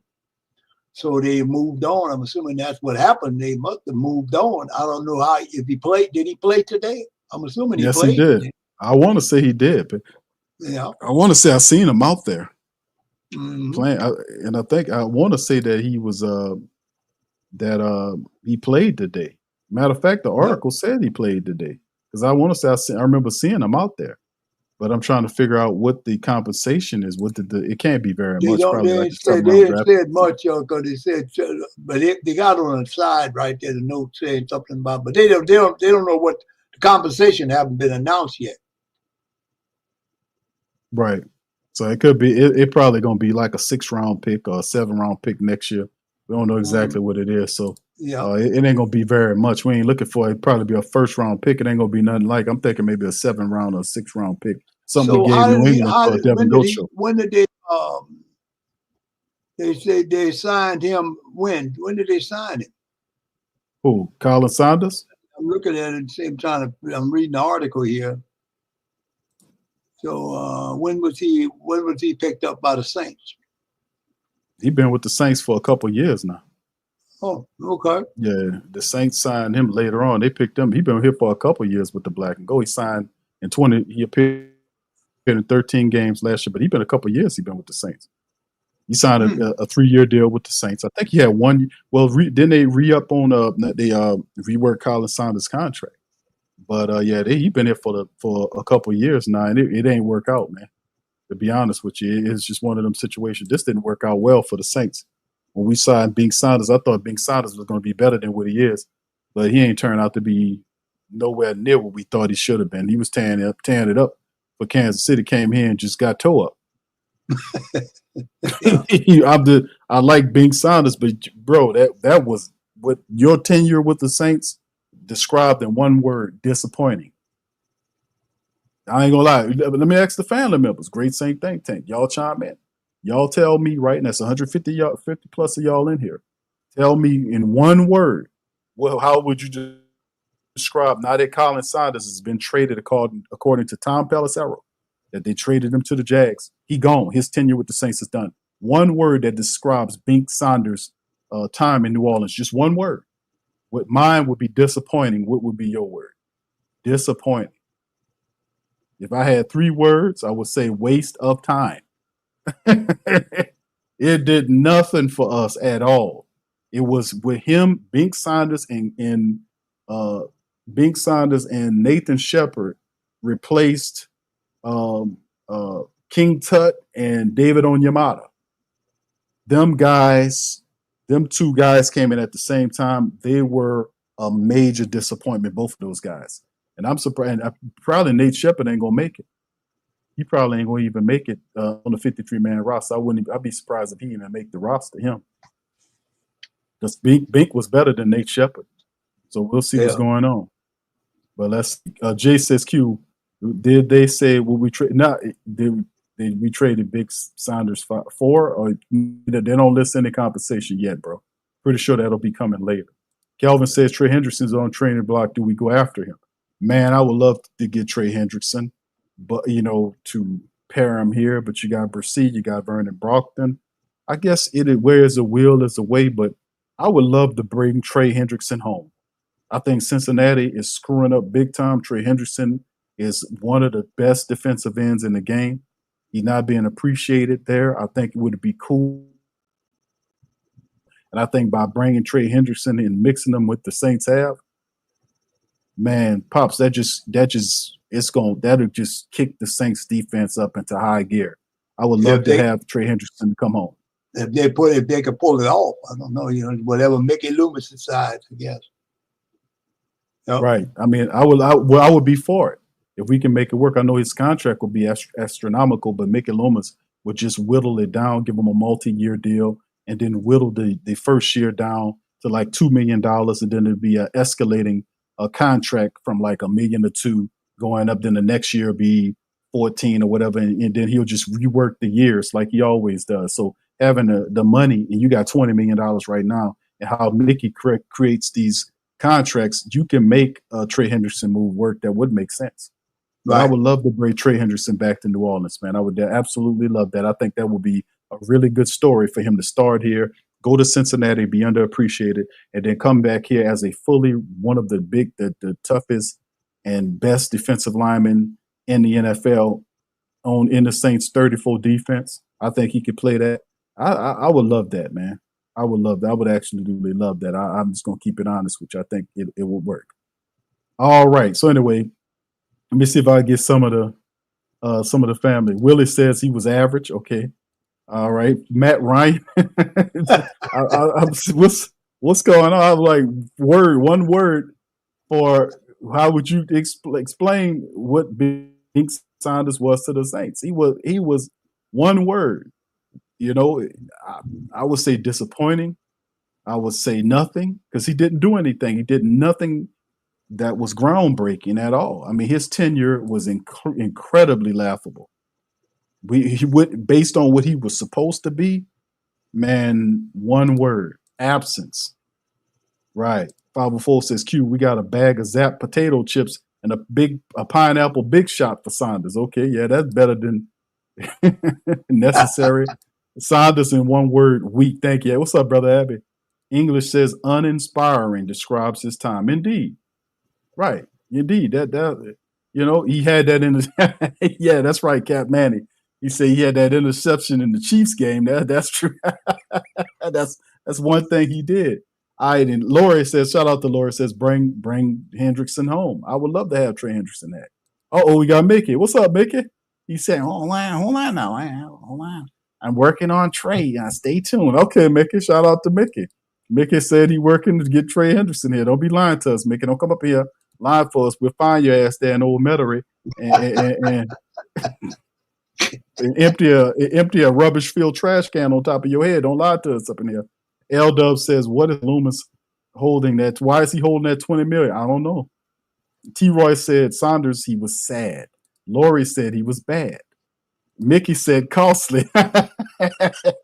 Mickey, you wouldn't know you paid for that. I don't know. L Dub said, why they holding that $20 million? I don't know, bro. I don't know. English says there was a reason KC let him go. Chris Jones takes the load off a lot of the fellow defensive linemen. It just wasn't. I expected a lot from Bink Sanders. This is a big old guy, 300 feet, backflipping and shit.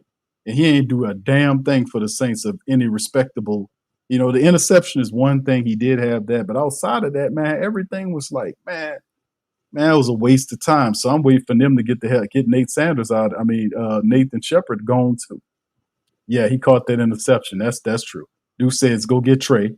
I would like 35 sacks last year, major impact. Oh, yeah, he would change everything, bro. I would.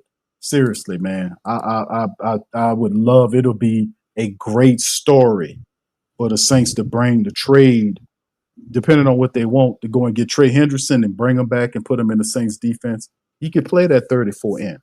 He can do that. Trey Hendrickson can set the edge. He can rush. Trey Hendrickson is one of the best in the game. I would love, that would be a great story to bring him back to New Orleans. It would be cool. Yeah, Toad say Mickey and Sean lurking.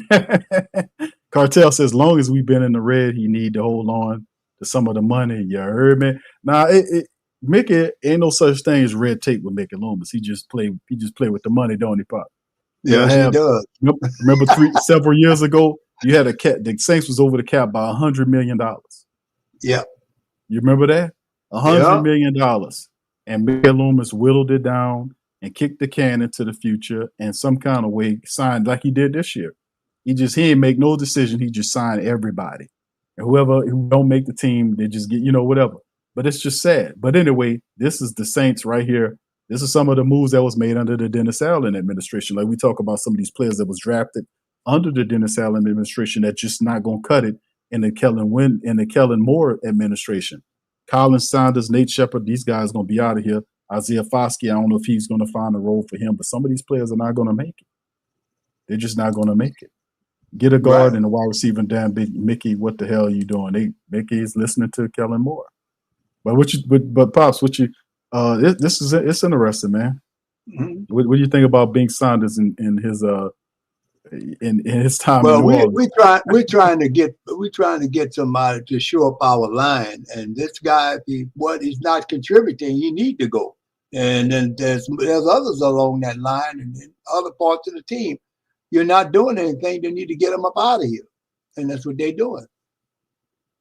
Yep. Yeah, he started 27 to 30 games for New Orleans Pops over the last couple of years. He had 100 combined total tackles, 42 solo full tackles for a loss. To go along with a couple of sacks, he had 7 QB hits.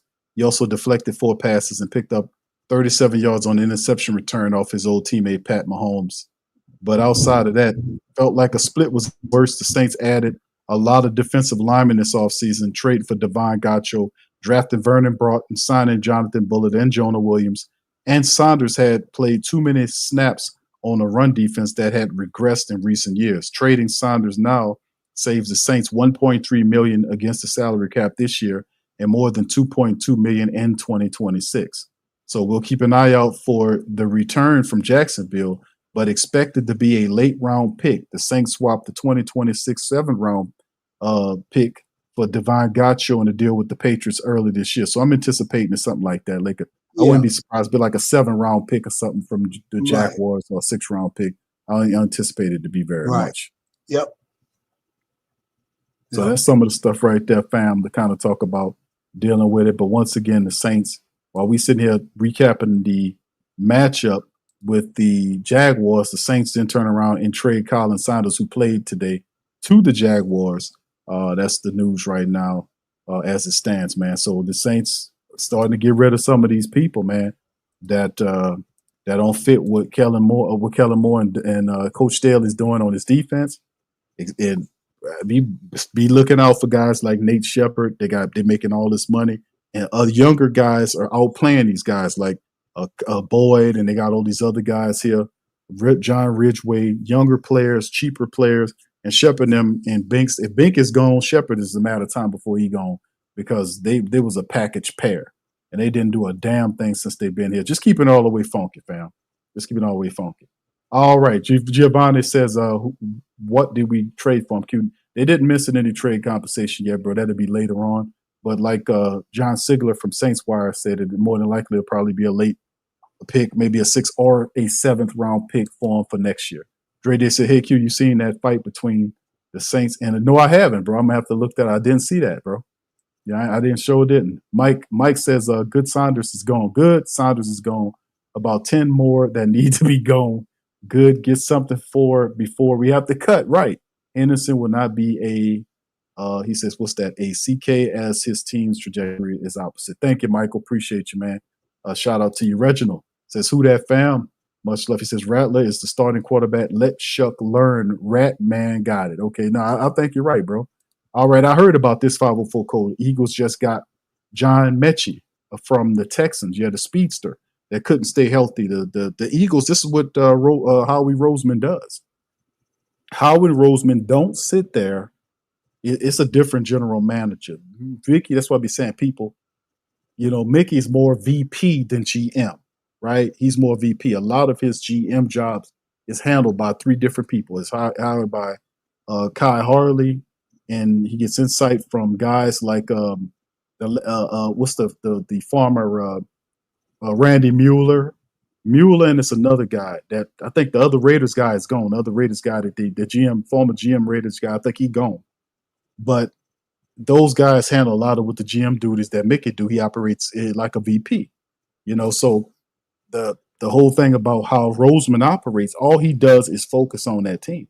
If they need help at the wide receiver position, he's there. Remember, he had all those trades over the last couple of years where they were able to build up their defensive line. When the starters got hurt, he went into free agency and signed veterans to come in. So he kept bringing in talent, not some guy from Canada that he found. You know what I'm saying? Like the Saints do. They signed some undrafted cornerback person from Canada that never going to see the light of the field. And they go and get guys, veterans that can come in and help. Not some guy that they signed. You say who they signed, and then you go look to see who it is, and they got a generic Saints helmet on this picture talking about this. The Saints signed this guy, and it's a picture of the Saints helmet sitting on the field, or it's a picture of 3 Saints helmets lined up on the bench, or it's a picture of the fleur de lis on the field with the helmet next to it. When you see something like that, just know that guy probably ain't gonna see that damn field at all, because you couldn't even find the damn picture on. The Saints had to put a generic picture of it. How many times y'all seen that? They'll show a generic picture of the Saints. It'd be sitting next to you know what I'm gonna do? When I start seeing that happen, what I'm gonna do is when I report the story to y'all, I'm gonna create a graphic and I'm gonna show a picture of the Saints helmet sitting next to a silver trash can. Then I'm gonna show you, and then we're gonna talk about the player, because most of the times them guys are never gonna see the light of day. So I don't know why they do that. They're bringing these guys. None of the guys never see the light of day. But the Eagles don't do that. They be bringing these veterans because they're in the stage where they know they're competing for championships, and they got a window that they got to operate within. So it's crazy. But anyway, thank you for that, bro. Let's hit the rest of these, and then we'll keep going. Yeah, the Eagles never satisfied. That's because that's greatness there. That's greatness. You know what I'm saying? Jaden says, I'm very sad to see Colin Saunders. I think he was very okay for us. All right, thank you. Total Glock Boy said in 34 defense, the middle linebacker needs to be Norman Handhuge. And at least one of the linebackers in the fourth lineman is designed to confuse the offensive line.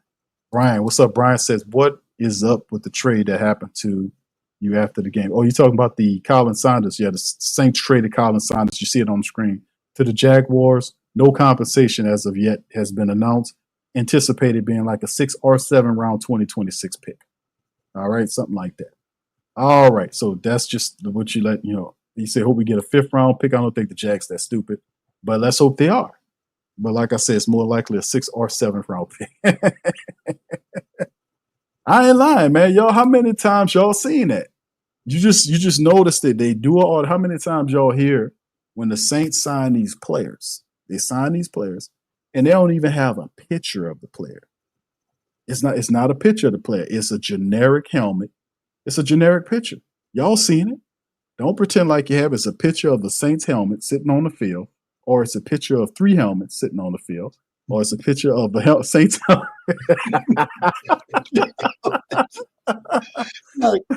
Hey, Boss. It'd be a picture of the Saints helmet. I'm telling you, it's crazy, but you can see it. You'd be on their website. You could be seeing the shit. It'd be like a generic picture. And I said, oh, that'll tell you everything you need to know about whoever this player is, because they couldn't even find a goddamn picture to show you who the guy is. It's a generic picture of the guy. I see it all the time. And I'm going to start pinpointing more, because I see it and I'm like, yeah, but I wouldn't be signing nobody that got a generic picture I can't find, from Canada somewhere. We need to get somebody that can actually help the team out. But it's very interesting, man. But anyway, yeah, it's going to be E7. It's going to be a 6 or 7 for Bink. All right. Brian says, well, this is the last one. What do you guys think about the season? What are we going to do? You think, honest opinion, when we make the playoffs? I don't know, bro. It depends on several factors. In particular, the Saints' offense and defensive line play. Can the Saints solidify? We've seen what they look like in the first couple of preseason games. Even in practice, the defense has been winning the battle over the Saints' offense. They've struggled in practice. Some games they look better than others, but that offensive line, we hoping that it clicks and it turns on, because we got to run the ball. Yeah. I do appreciate Kellen Moore's system. He's building the track team, but that ain't gonna mean nothing, Pops, unless they have a solid offensive line to run the football, defense to stop and force turnovers, in a solid special teams unit. Until I see if that line can galvanize and protect the quarterback, Pops, it's all based on that, to be honest with you. If they can get that together, I can see them winning 9 or 10 games, because they can run the ball and throw the ball. No matter who the quarterback is, if it's Shough or Rattler, they're good enough to get the ball. It's showing you in the reps that they're good enough to get the ball down the field. They will improve with the first team once they get more reps with them, because you got guys bouncing back and forth. It's that thing going on too, and you know that most of the times that Shough and Rattler have most synergy with those twos and with those threes and fours than they do with the ones and twos. But that will improve as the season going on, as the practices start accommodating. So go ahead, Pops, talk on that before we go. Yeah, I agree with you, son. I think that the number one focus, again, been saying it ever since last year, and it wasn't addressed. Hopefully this new coaching staff will address that run game, because they cannot stop the run. You have to stop the run. Anytime a guy, a quarterback gives the guy the ball, and then he gets 4 or 5 yards, maybe even 6 yards, 4 to 6 yards down the field before you finally stop him, you're not going to win. The running game, you got to stop it, got to keep it in check, and that should be their number one focus. Yeah, we're gonna see how it works, man. They still got a couple of weeks before the regular season start. Family, like we said, is gonna be a couple of weeks. We got the last preseason game against Denver coming up. Coming up this next Sunday, and then after that, the Saints have a period of time where they have to whittle down the Saints 90-man roster to about 53 people. The trade recently, y'all see on screen that the Saints sending Colin Saunders out. I mean, they got some time before they have to get these, cut the team down. And like one of the family members, and I agree with him, said, you get something for the guy, whether it's a pick or not. It beats just cutting them, for whatever. You can save some money as well as trade them on out and get a draft pick back for 2026. Get your 7th-round pick back, that we gave up to get the defensive tackle that replaced Bing Saunders here. But I don't know if we're gonna see if they trade any other people, if anybody want any of these other guys. But a lot of these other guys ain't gonna make it. I don't think Nate Shepard with Bing Saunders being traded, I don't think Shepard makes it. They're gonna be a few other people that's not gonna make the cut. So, like I said, to reiterate, the Saints they traded Colin Saunders, Bing Saunders, to the Jags. There is no report currently of what compensation that is, but people are anticipating it to be a 6th or a 7th-round pick in 2026. For the player. So that's just a little inside baseball on that. All right. So anyway, with that being said, man, we're gonna get ready to get on that. But listen, thank y'all for joining us on the episode of the show. Shout out to the fam. Y'all do miss a service and hit the like button, hit the subscribe button. By all means, feel free to share the show on your social media feed. We always enjoy talking Saints. Saints put on a good performance today in the second half, tied the game. Maybe coming up against Denver and Sean Payton in the last preseason game. We got a loss, we got a tie. Maybe we can get a win. You know what I'm saying? Let's get that popping. So anyway, with that being said, Pop, shout out to you. Shout out to the rest of the family members, man. And we're going to holler at you on our Monday stream. Much love, and who that to you. Peace. Yeah. Like Benson, I'm a who that. I'm a who that. Long as I'm living, I'm a who that. Lose or winning, I'm a who that. Sports coma, yeah, this is where we do that. Where we do that, where we do that, where we do that, where we do that, where we do that. Boogie like Benson, I'm a who that. I'm a who that. Sports coma, this is where we do that. Where we do that. Welcome. Somebody please better help. Running this thing like Elf. I thank God every day I'm not a felt. Go to YouTube Live with Big Q and the guys. If you ain't ride or die, the bandwagon get flipped. Been marching in, that was way for the ring. I was yelling out your shame for the championship. Bucking on Tampa, duck down. Falcons, pluck, get shut down. Panthers ain't much touchdown. The vision really belong to us now. So much hate on the Saints, you could probably tell. Ever since Bounty Gate hit the NFL, when things seem fishy and you probably smell the crooked referees on Roger Goodell. Yeah, like this and I'm a who that. Every day I'm living, I'm a who that. Lose or winning, I'm a who that. It's the sports coma, this is where we do that. Where we do that, where we do that, where we do that, where we do that, where we do that. Boogie like this and I'm a who that. It's the sports coma, this is where we do that. You're listening to the Sports Coma with Big Q and the guys on the PRO Media Network.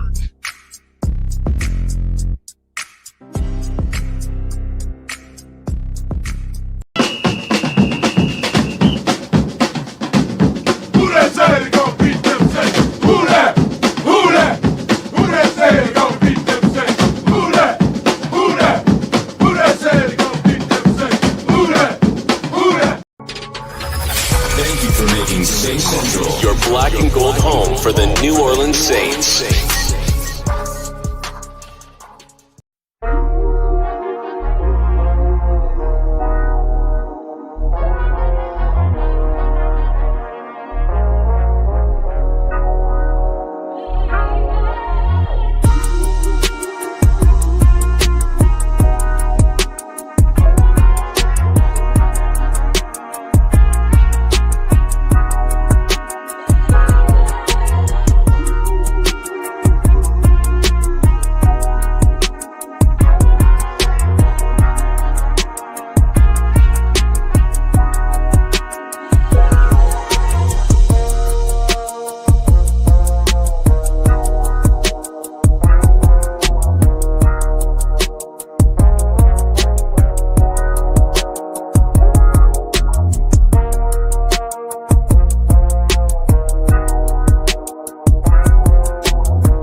WhoThatDaily.com. That's right, WhoThatDaily.com. Your one-stop shop for everything New Orleans Saints, New Orleans Pelicans, LSU Tigers, even the top flight boxing news. So if you're a Who Dat and you're looking for a place to stay up on your team, WhoThatDaily.com is your site. The WhoThatDaily.com for the sport Who Dat in all of us.